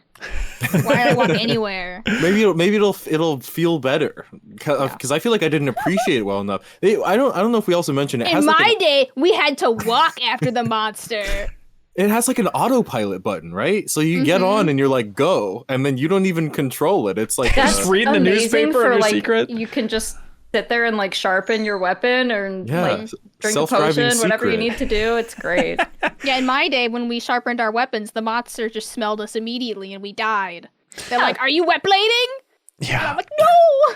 Please! It's my favorite thing is to hear war stories from old Monster Hunter fans. Like Lele, the graphic designer back at Game Informer, like she put in literally over 1,000 hours into like the first Monster Hunter on PS2. And like the stories from her, it's what game are you playing? This is sick stuff, but I love it. And then the 3DS Yeah, this first community. game is. I didn't become a fan until like 3 Ultimate. Yeah. So I think that's considered an old head now, but like I skipped a lot of even worse Monster Hunters. So. Yeah. Do you play the same weapon or have you switched it up over the years? Since 4U, pretty much, yeah. Wow. I've just really liked Charge Blade. It's fun. Does seem cool. All right, February 28th, 2025, Monster Hunter Wilds is coming out.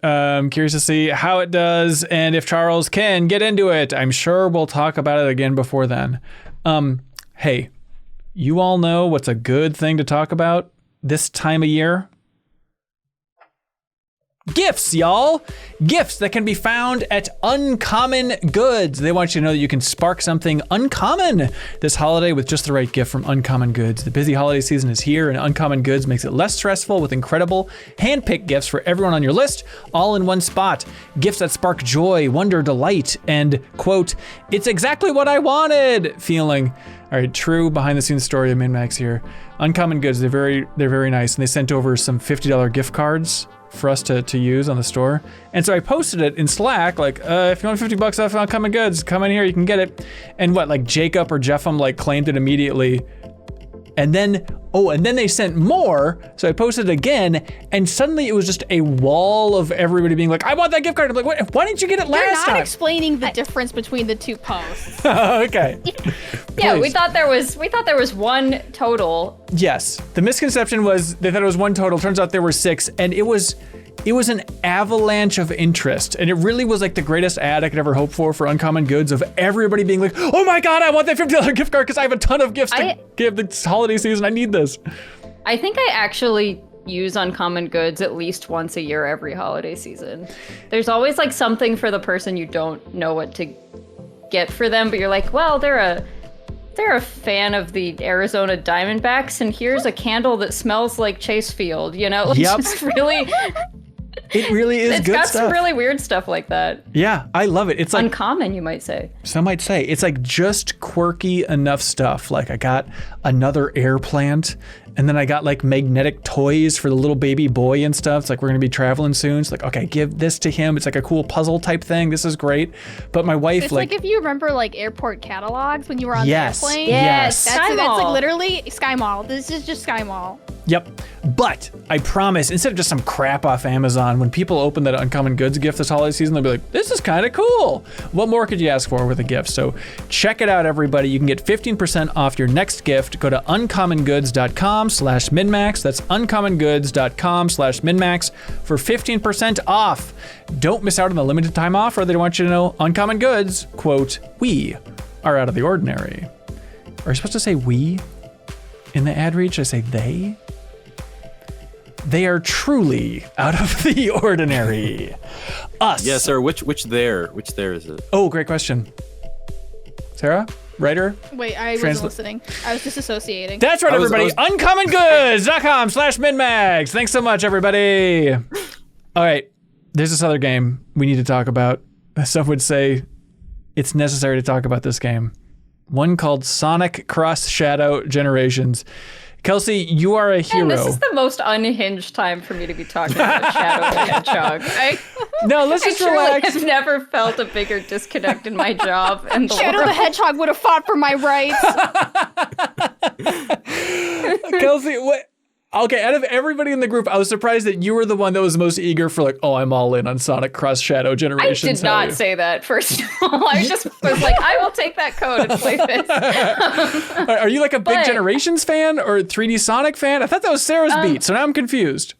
I really, really loved Adventure and Adventure 2 growing up. Yes, I also liked Sonic Generations quite a bit. Sarah, they don't kiss. They don't kiss, Sarah. Stop with your plushies. They don't kiss. Stop. Sarah, Have you played the game? Have you played the game, Ben? They might kiss. I guess that's fair. And credit sequence, I guess I'm in the dark. So I am not like someone who is up with all of the Sonic lore, although as a child I did read the Sonic comics, so I know some ancient Sonic lore, but like clearly there's some stuff that's happened in, you know, some of these like Wii U games and Switch games and all of this stuff that I have not played, and I have no idea what's going on story-wise. But the levels themselves, like the actual game, if I'm ignoring all of this insane lore that I'm not really understing, which is there's just like an evil starfish that's chasing Shadow for some reason and giving him superpowers. I could not tell you what that's all about. It's because you didn't play Shadow the Hedgehog. Come on. Is that just from that one? Yeah, like okay. I think like the enemy, the guy with like the starfish guy, and then the guy with like the horns. I think that's, at least I know that it's from Shadow the Hedgehog. Okay, all right. Well then, where they gave Shadow a gun. They gave Shadow does not appear to have a gun in this. They took it away. They took it away. I'm not all the way through it. So yeah, this game is like a remake, I guess, of Sonic Generations, which was a pretty darn good game. Yeah. And then like a Shadow version of that, which I am probably like 3 or 4 hours into the campaign, and I don't think it's a lot longer than that. So, you know, a decent way through, but it's pretty fun. Like if you are someone who likes, especially like the Sonic Adventure 2 type stages, I think they did a really solid job with these. There's like a ton of different routes through every level. Lots of like, it's just one of those like, some Sonic levels, you just kind of feel like you're not really playing them. They're just kind of happening to you, and there's not a lot going on. This one feels like you are actually playing them, and you are making, split second choices to go different routes through the levels. And you keep unlocking like various little shadow powers that do different things. Sometimes they're necessary to use. Like you shoot out, I think they're called Doom Spears. It's all very, of course they're called Doom It's Spears. all very edgy. You shoot out little Doom Spears to like either stun enemies that are like doing electric stuff or just defeat enemies. And there's like you get wings, and you can glide with the wings and kind of pass over entire sections of the level. Or there's like a surfing thing where you can kind of glide through the water, and it all works together pretty well. Like, does it? Because isn't the hook of Generations? I only played a little bit of it, but the idea is obviously it's the two Sonics meeting each other, and I think they kiss passionately. But isn't the idea that there's some like 2D levels and some 3D levels? So, yes. So with this, are you playing like old 2D Sonic levels as Shadow as well? No, so they're all different versions or remakes of like previous Shadow levels. Some from the adventure games, some from I guess probably Shadow the Hedgehog. But it's, like Space Colony Arc and stuff like that, where it's like a new version of this, and you'll have a 2D version and a 3D version of each one of those. And the 2D ones I think are like, they're still good, but I'm not that excited about them. I don't think they're like, those levels are shorter than all the 3D ones, and I just don't find them, they're fine. Like they are totally serviceable regular 2D Sonic levels, but the 3D ones are good. And then there's also like, before you fight a boss, there's a bunch of different like kind of mini they're like mini challenges that you have to do, and so some of them are kind of like speed run based, and some of them are more like you have to collect a certain number of rings in the time frame. Most of them are like, they're like kind of challenge, they're the right amount of challenging for me. Like I might have to try it 2 to 3 times before I get it, but I'm not like, banging my head on my desk being like, oh my God, why can't I get enough rings, or why can't I finish this level fast enough? So yeah, I don't know. I mean, it's not groundbreaking stuff, but if you miss the 3D Sonic levels, especially from Adventure and Adventure 2, I think you'll have a good time with this. And again, Sonic Generations, it just comes with Sonic Generations too. So you get all of that, and it's like, I think a $50 game. It is so $50, yeah. That feels very worth it to me. I think it's a good offering from Sonic Team, which we don't see super often. But does it have a Chow Garden? No, and that's okay. My one trash. I know. The one thing I just don't understand is that they have to know we all want a Chow Garden. Yes. And the overworld in this game it's boring.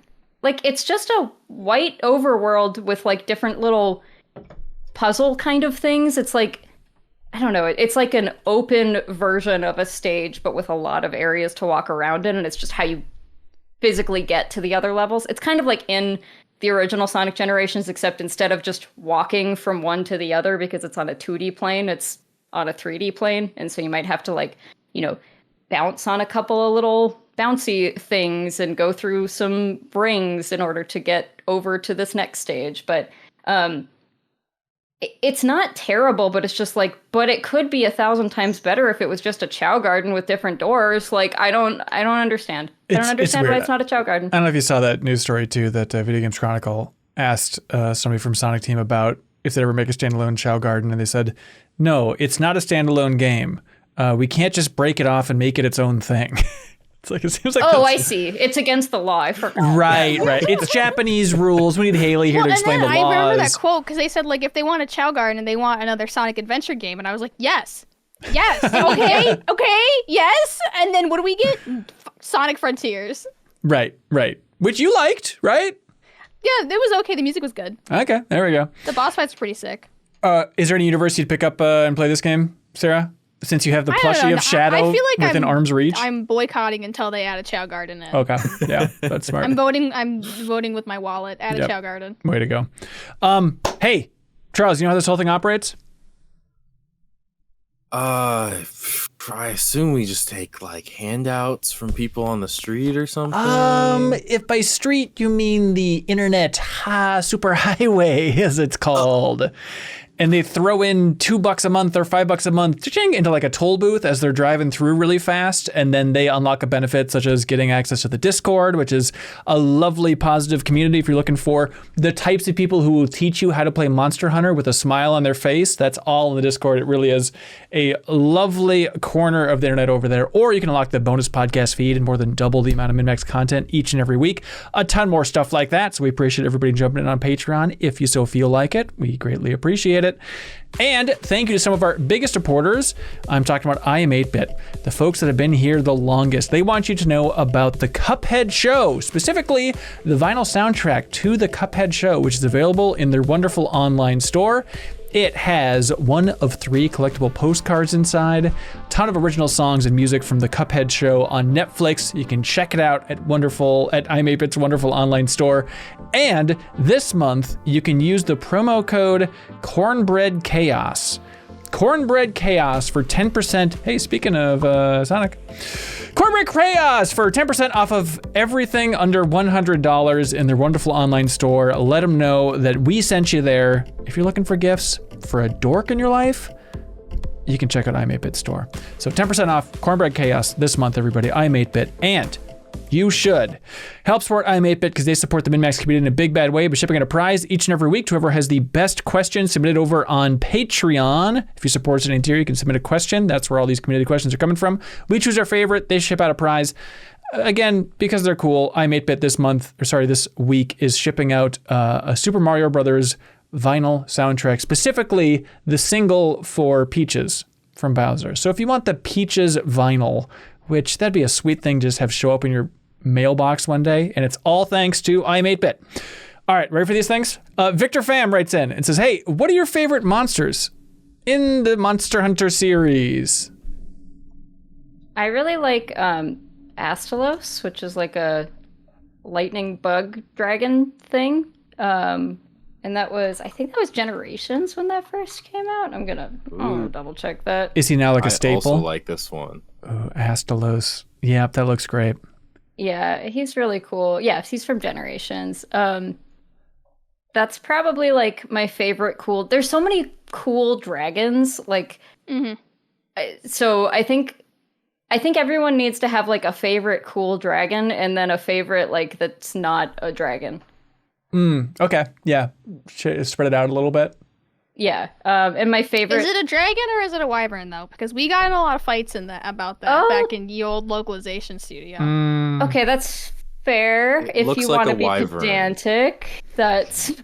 They take it very seriously. No, that makes total sense. I guess I meant like dragon-looking thing, not like specifically classified. I don't know. I think that makes sense. I think there's really only been like one cool bird monster, which is Malfestio. He's like an owl, but he's extremely annoying to fight.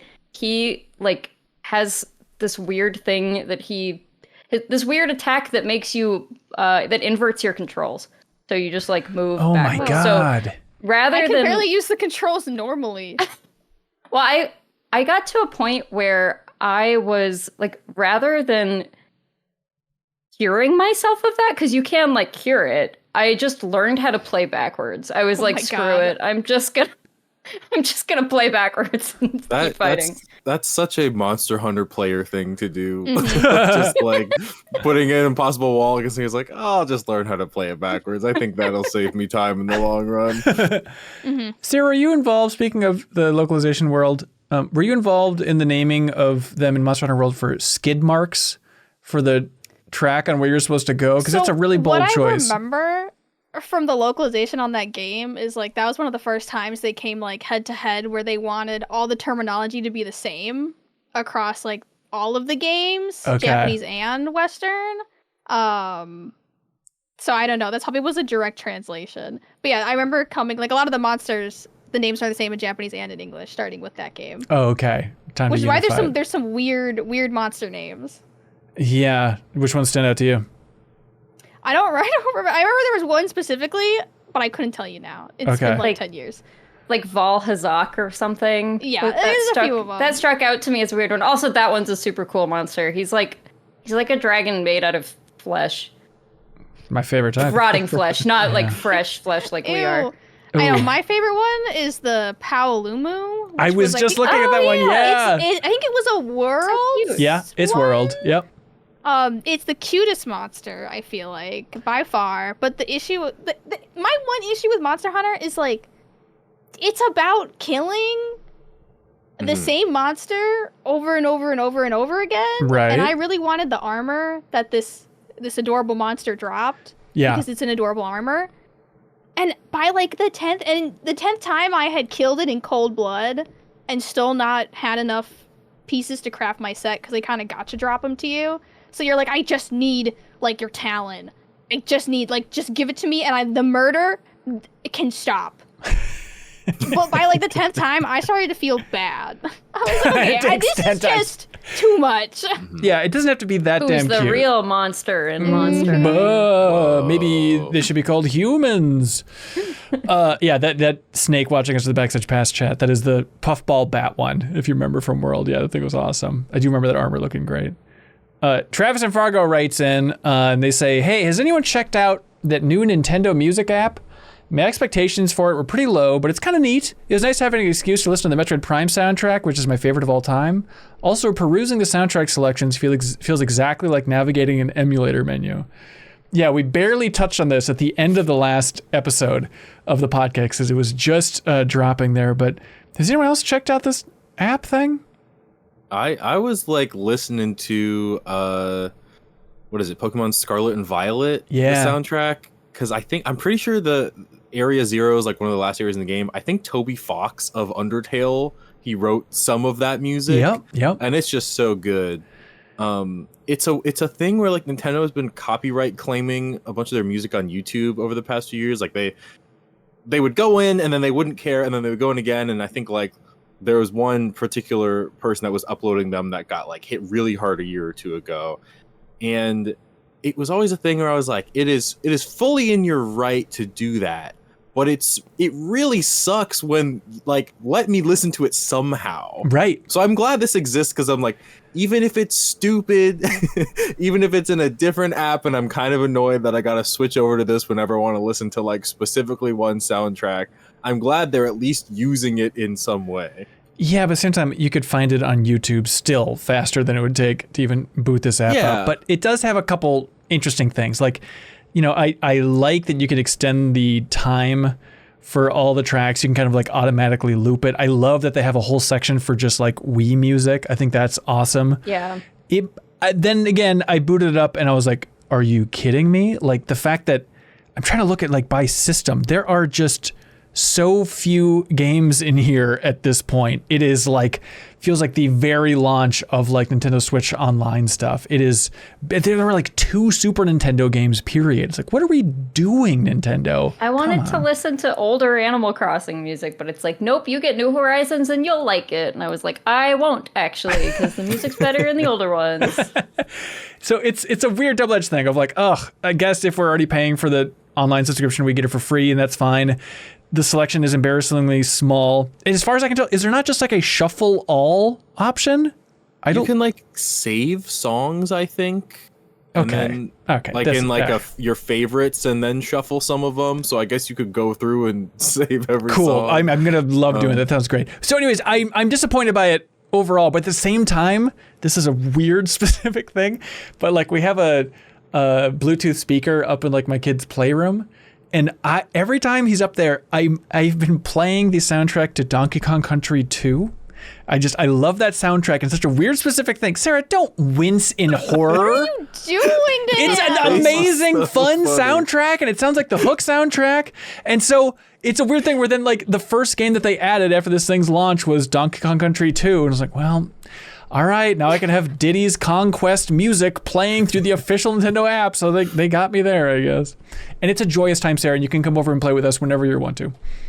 Yeah. Well, yeah, I'll have to because I don't have an NSO membership. Dude, you're missing out. People made fun of me for not having a music subscription service. This is all you need, so Gooseberry writes in and says, hey, how are people getting ready for the 210s discussions? This is our Game of the Year debate, the end of every year if you're new here.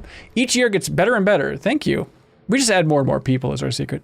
Would like to see less people describing the game to get people to support your choice and more specific moments that personally impacted you this year? Shout out to Leo's 2023 Hitman speech. Thank you, Gooseberry. Well, first of all, holding us to the same thing, holding it to Leo's Hitman argument? No. Right.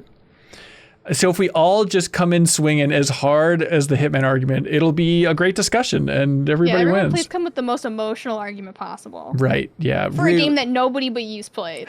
Yeah, and also make sure you look like you're going to get really sad if people don't. Bonus points if you cry. I've heard that it gets your game goaty really easily. Yeah, it's interesting how that works. I've never seen it in practice though. Interesting.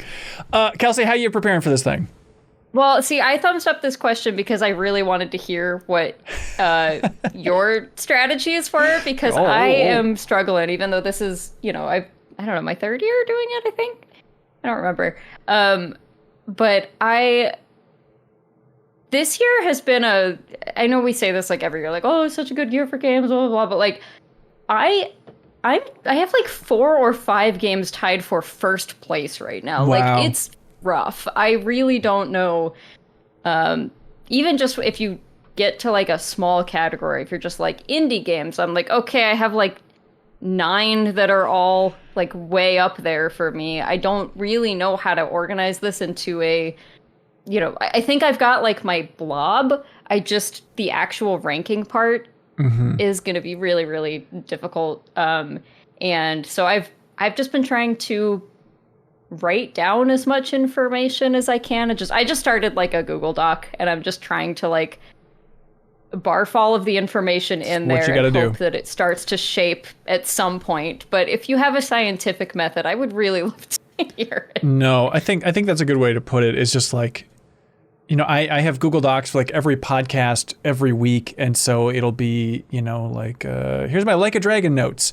And so if I continue to play the game after that podcast is recorded and I have new thoughts, I'll still go back to that Google Doc and then enter them there so I can have it all in one place. And then I can kind of copy and paste that and kind of remember how much did I enjoy playing this thing? Which game truly brought me the most happiness? But Kelsey, if you finish those games that are all in that blob, at a certain point you got to grip it and rip it. Just sort them, because the more time that passes, I feel you can distort how you which game actually brought you the most joy.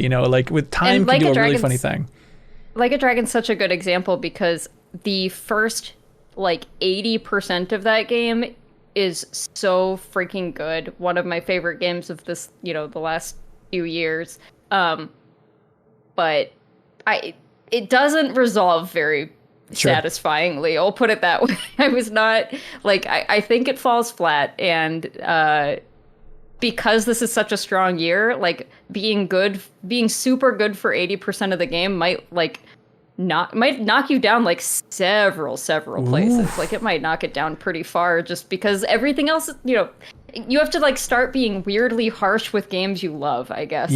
Yep. What I'm struggling with. I'm really, really loved this game, but this one part sucked, so I don't know. I guess you gotta drop 5 places in the rankings here. Yeah. The group discussions are going to be interesting for how we're weighing stuff. We typically go by passion, but then disappointment also drags stuff down. But yeah, so we'll have an episode of the podcast probably coming up soon where we're going to kind of have our prep session. I think that's nice of okay, I really think more people should play this game.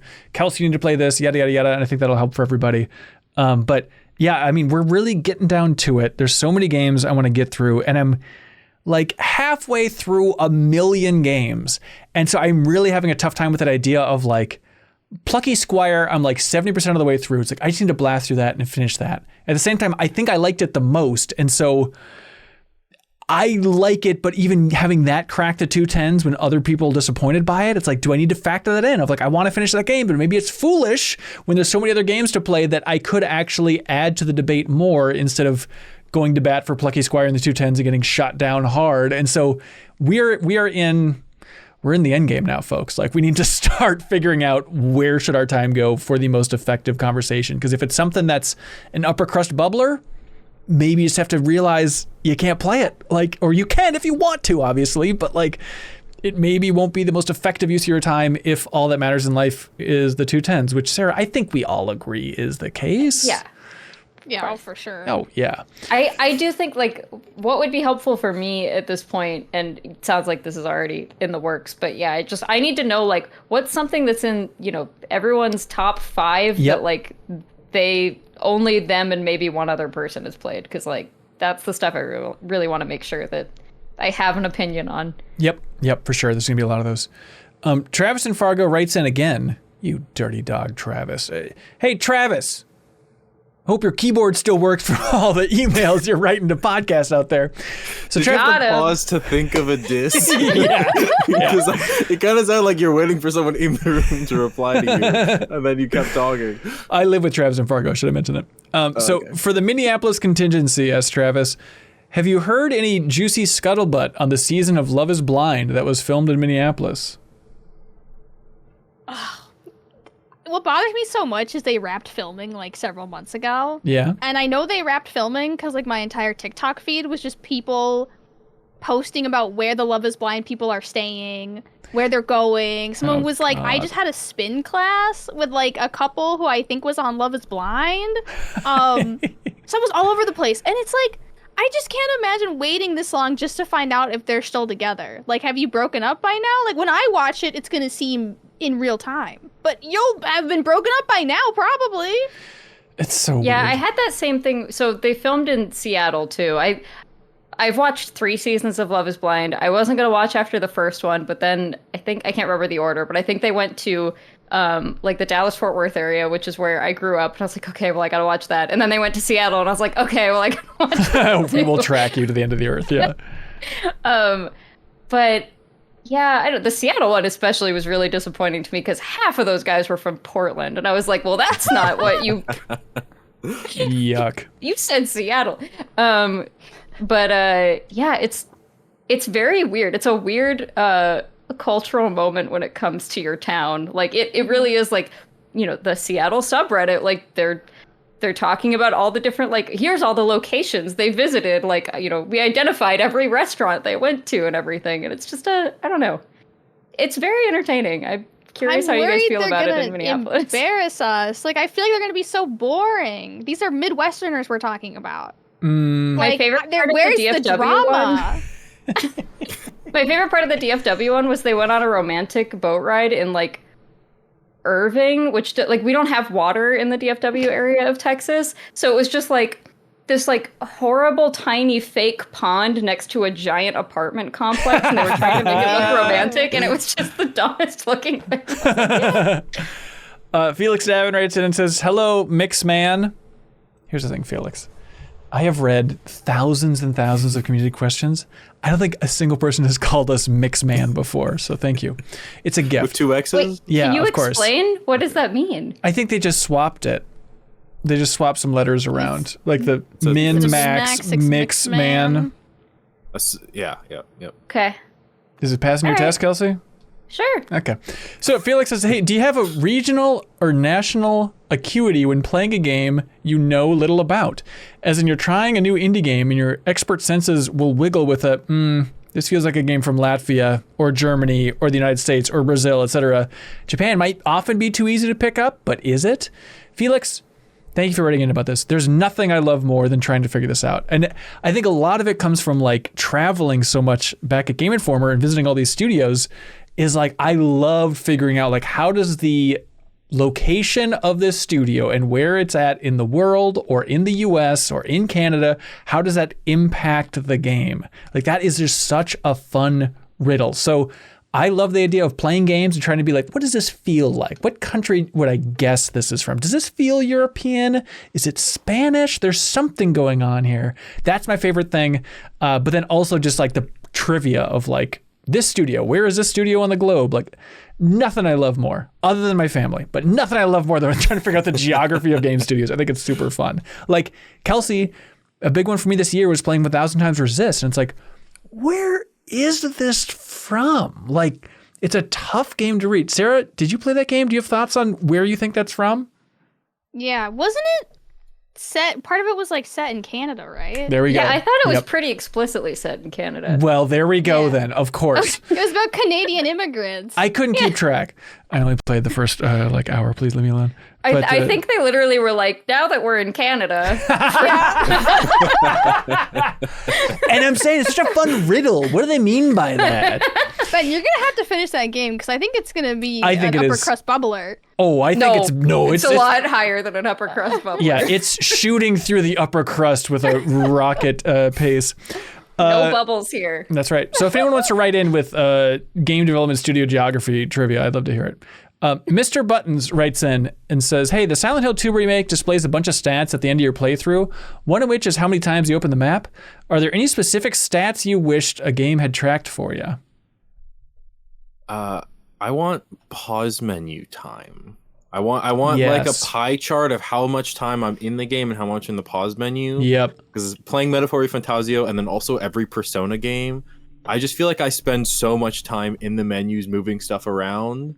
And like the PS5 has like a little clock that just is how long you're like open and in the thing. But that's like I want to know. I want to break down. I think that would be really handy. Also, my one wish for this mythical Switch 2, which they just announced is going to be backwards compatible, which is nice. I feel like we all knew that or assumed that at this point. But my one wish is that they were just specific with the times you've played the games on that system. I hate that you've played roughly 5 to 73 hours or whoever the Switch currently labels it. It's such trash. And you don't even like it. They wait 2 weeks to tell you your playtime. Right. Like it has to be. It's like first played a few days ago, and then once you get past 2 weeks, it's like, all right, you've played it for a little more than 35 hours. I'm like, you know the time. Just tell You're me. keeping track of the time. Yuck. I let you watch me sleep, Nintendo. The least you could do is tell me the time I played that Switch game. Josh Labau writes in and says, 3 minutes of Kelsey talking 2024 Mets baseball, please go. Oh my god. Well, that's it. All I have to say is oh my god.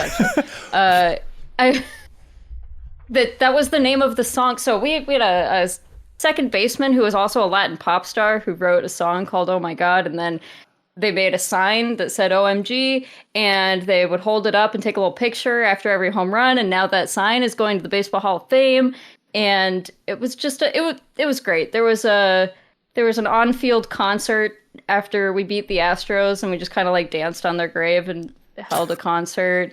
There were like every playoff series was just like the most insane thing I've ever seen.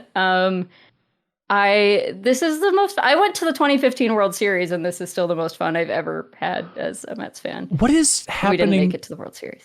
I'm sorry for your loss. Yes. What is going on with baseball? Why is this year everyone losing their mind? Like, did the entire sport it's been a just get really weird year? So that's the thing. It was just a bunch of weird anomalies. Like, I feel like just not being a sports fan, it's interesting when like one sport is popping, and it seems like baseball is like the cultural event of the last 5 years somehow. I don't know what's happening. There's this guy named Shohei Ohtani, and he is the greatest player of all time. Not even close. Like, Did he used to be on the Brewers? No. Or was he always on the Dodgers? Okay. He was on the Angels. He's an Angels! Yes! Yeah. That's how I saw him. He went from one LA team to the other LA team. Ish. He's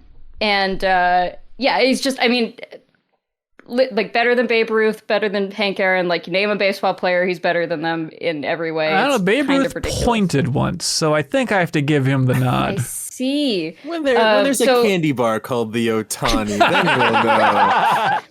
So I think that's a big part of it, is just that, like, there is literally, like, we are watching the greatest player of all time right now.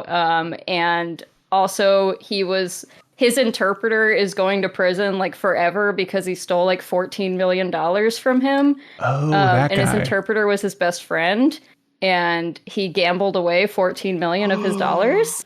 And yeah, so it's like there's big drama. There's amazing players. And then there's like the Oakland A's don't exist anymore because they have a terrible, like, it's been a lot of storylines this year. Lots of stuff. And then the World Series ended with a Grand Slam.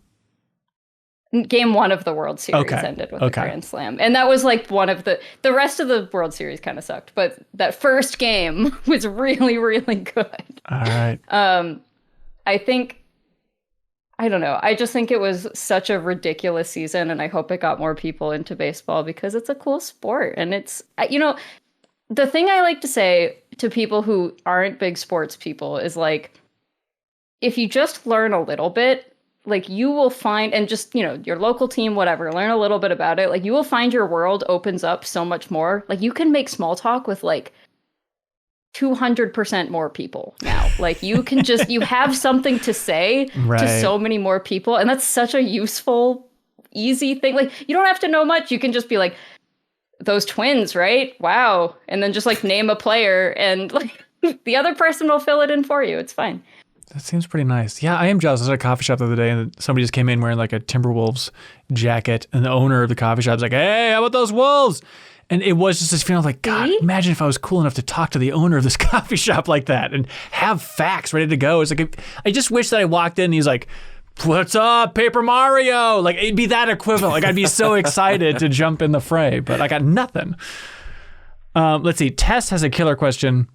What is the color of the wind? My instinct says green, says Tess. Is that the actual question? That is the question. But is this a video game question? Or I think so. So they say, is this a Pocahontas Colors of the Wind? Is that the correct answer? It's a Pocahontas video game question. So they say that they were playing Rivals of Aether 2, and the wind is pink in that game. What do y'all think is the definitive wind color? Oh, I see. I do think it's usually green in video games. Green feels right. Yeah, I think that's a Final Fantasy thing. I'm curious where that got its start. I think there's also not... Of the like elemental magics, I guess if there's like a nature thing, then it's green. But usually in like typical, my gut went green, but then also in, I was gonna say like white. White solid. Like in Avatar: Last Airbender, there was bending like white, like misty fog air or whatever. That feels good. Why is it green in so many places? Is it because leaves are green and they wiggle in the wind? I think they just needed a distinct color. That was one of the colors of the pixels they could pick. And white, I don't think would have worked as well. Yeah, let's trace that back. Trace that back, everybody. Figure out why people think it's green. Gary McCrae writes in and says, "My small hometown made national headlines when residents refused to stop having garage sales when COVID first hit." There we go. What's the weirdest thing your hometown has made headlines for / is famous for? Oh my God, yes. My time to shine. My time to shine. Okay. All right. So I am from, in Wisconsin, a specific county called Waukesha County. I don't know if you've heard of it before. Of course. But in 2014, it made absolute news over the Slender Man stabbings. Oh, congratulations. Yeah, Waukesha. Yeah, that's where I'm from. That's great. Did you meet him? No. Oh. Unfortunately, he doesn't live in a castle in the woods. Crazy. God, speaking of things to talk about, you could just go back to your hometown and just all you could talk about were the Slender Man killings. I wouldn't talk to it with... First of all, I wouldn't go back there. Oh. My family has since moved. Okay. Interesting. Convenient alibi. I had Harambe. Hey, congratulations. That's Cincinnati Zoo. There's every time you go to the zoo, we pass a statue of Harambe and pay our respects. There actually is, so Moo Dang is like the big hippo right now in terms of, popular baby hippos. A few years ago in like 2016, we had a baby hippo named Fiona that I think was born prematurely or something. Like there was a whole thing of like, we hope Fiona makes it. Fiona did make it. Fiona's thriving. Yeah. But I firmly believe that the Cincinnati Zoo poured so much marketing money into Fiona the Hippo to get over the Harambe incident. And it's like to the point where you can go to a bookstore here and they like have like a little section with like local things in bookstores sometimes, with like a Cincinnati mug or like a little puzzle of, you know, the Cincinnati skyline. And there is like a whole shelf of like Fiona gear. I remember going and being like, oh, if I wanted Fiona the Hippo coasters, I could get them here. And I saw that and I was like, something's weird. And I think it has to do with Harambe, but This isn't that's that fine, dumb. you know? That is so crazy because I never realized where like Harambe came from. So their PR is working. Yeah. Like well, I never like connected it to Cincinnati. But you know exactly where Fiona's from. it was weird to have it become a meme because I was like, wow, that was a crazy thing that happened here and nobody will ever hear about it. And I was like, oh, people care so much. Oh, you So many people heard about this. Most of mine are terrible. I went to high school in South Lake, Texas, but if you know where that is, I swear I lived in Grapevine, okay?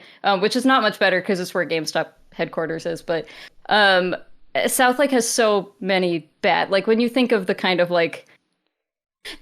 bad stuff that comes out of Texas, it's probably been in South Lake. But my favorite lighthearted one is that when I was in high school, the school district got in trouble because they paid a family to move to the city so that their son could be the high school quarterback.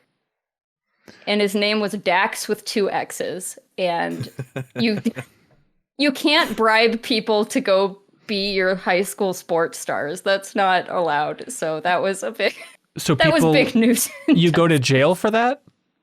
I don't know. I think they were just fined. I don't really know what happened with it, but it was a very, like, what, when you think about, like, the, you know, just kind of, oh, yeah, Texas cares about high school football or whatever, like, you think, okay, yeah, sure, like, a fun thing that the teens do on Friday nights or whatever, Friday Night Lights. Like, no, they were bribing 17-year-olds to move there to, like, throw a football in high school. It's ridiculous. Yuck. Yeah, mine's also sports related. It's kind of an alley-oop shot, if you will, for all you sports nuts out there. But like, it was the 2016 Ryder Cup, the big golf tournament, and Rory McIlroy, is that the famous golfer's name? He missed a putt, and then there was a jackass in the crowd that heckled him and said, "I could have made that putt." And then on live TV, he's like, "All right, come on up here, hot shot. All right, you piece of shit." And so he invited this fan to come up and try and make that putt. And the fan did. And it was like, I don't know if you remember this. It was like a big deal. Like he then went on like Colbert. Like this guy made the rounds. It was like a media bonanza in 2016. And so that guy I graduated high school with from New London, Minnesota. And so that was maybe the most famous thing from our small Did town. they have then. a good golf program there? He was a pretty good golfer. Yeah, there were a lot of golfers there, actually, now that I think about it. We had a decent golf course in the next town over, I suppose, is the thing. Yeah, so. I like that he was rewarded for heckle. I also hate it. And this it's is why like, you don't platform people. yeah. And he Just was, in case. it drove me nuts of like, you're encouraging every fan now at every golf tournament to scream, "I could have made that putt." Like, Yeah. and everyone thought it was so funny. And I was the only one like, look, I know this guy very well. And I don't like this. I don't like that he gets to be on Colbert for being a dick at a sporting event, but whatever. Jacob Cummings writes in and said, "Time to play the famous game, Shadow the Hedgehog quote or edgy new metal lyrics. Let's go. The winner earns the title of Ultimate Life Form." Okay, these are either Shadow quotes or new metal lyrics. This is going to be too hard. Sarah, "I've let myself become lost inside these thoughts of you." This isn't me saying that to you. God, I want it to be Shadow the Hedgehog talking about Maria so bad. I'm sorry, that's Damn it. Figure .09 by Linkin Park. Okay, Charles. "If the world chooses to become my enemy, I will fight as I always have."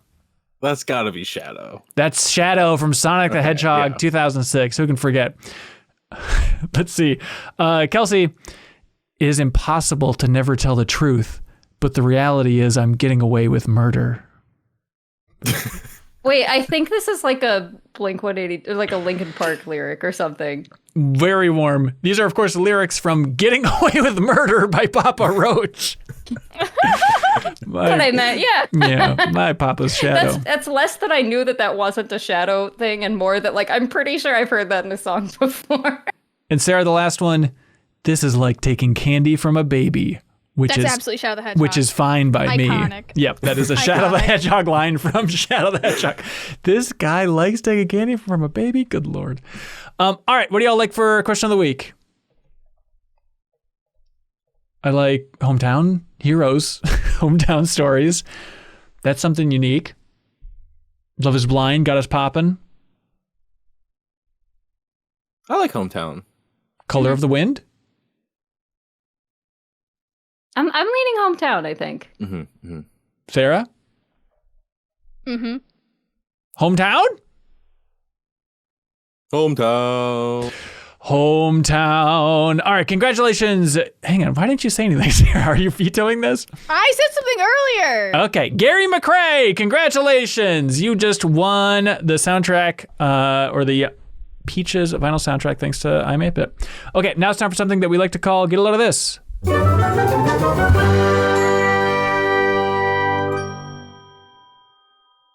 Hey, get a load of this. Sarah, I was up in Two Harbors, up in northern Minnesota this last weekend. Lovely. Just lovely, nothing better. Staring at that Lake Superior, gosh, is it big. Is this about the wreck of the Edmunds Fitzgerald? Yeah, and the lyrics go a little something like this.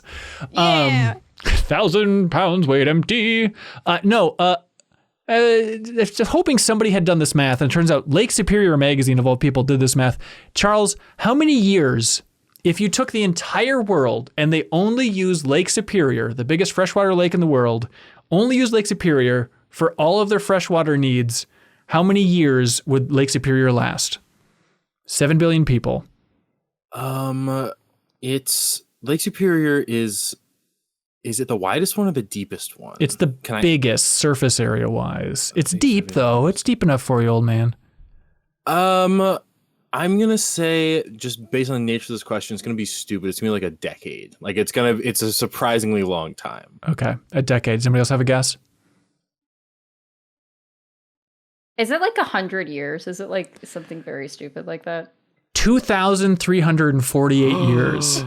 Baby. If only we drank from Lake Superior. So, and this is why Minnesota will win the climate war. That's right. Don't come here. Welcome, water refugees. Who else has got one? Jump on in.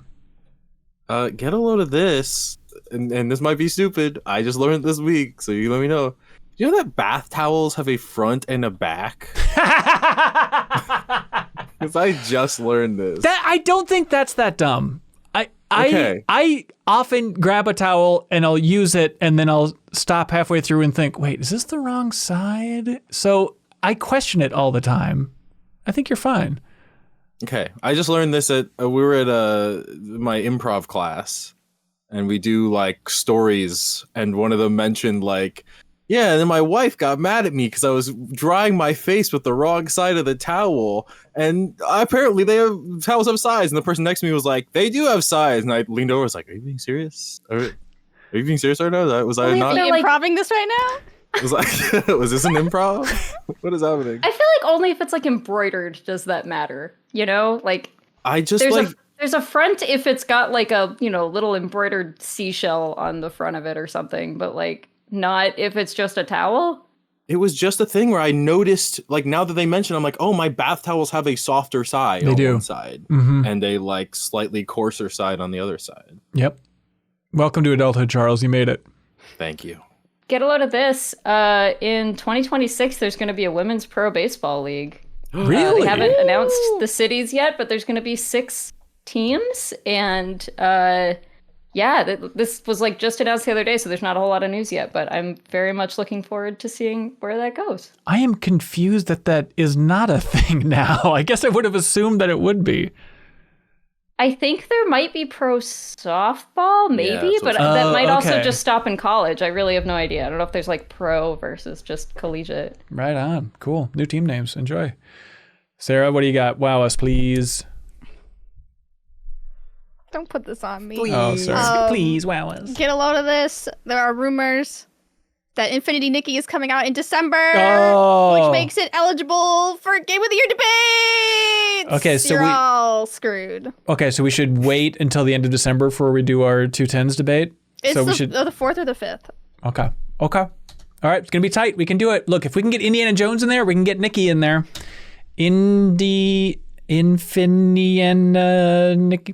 what, House Flipper 2 all over again? That's right. Yeah. Community, get a load of this, everybody.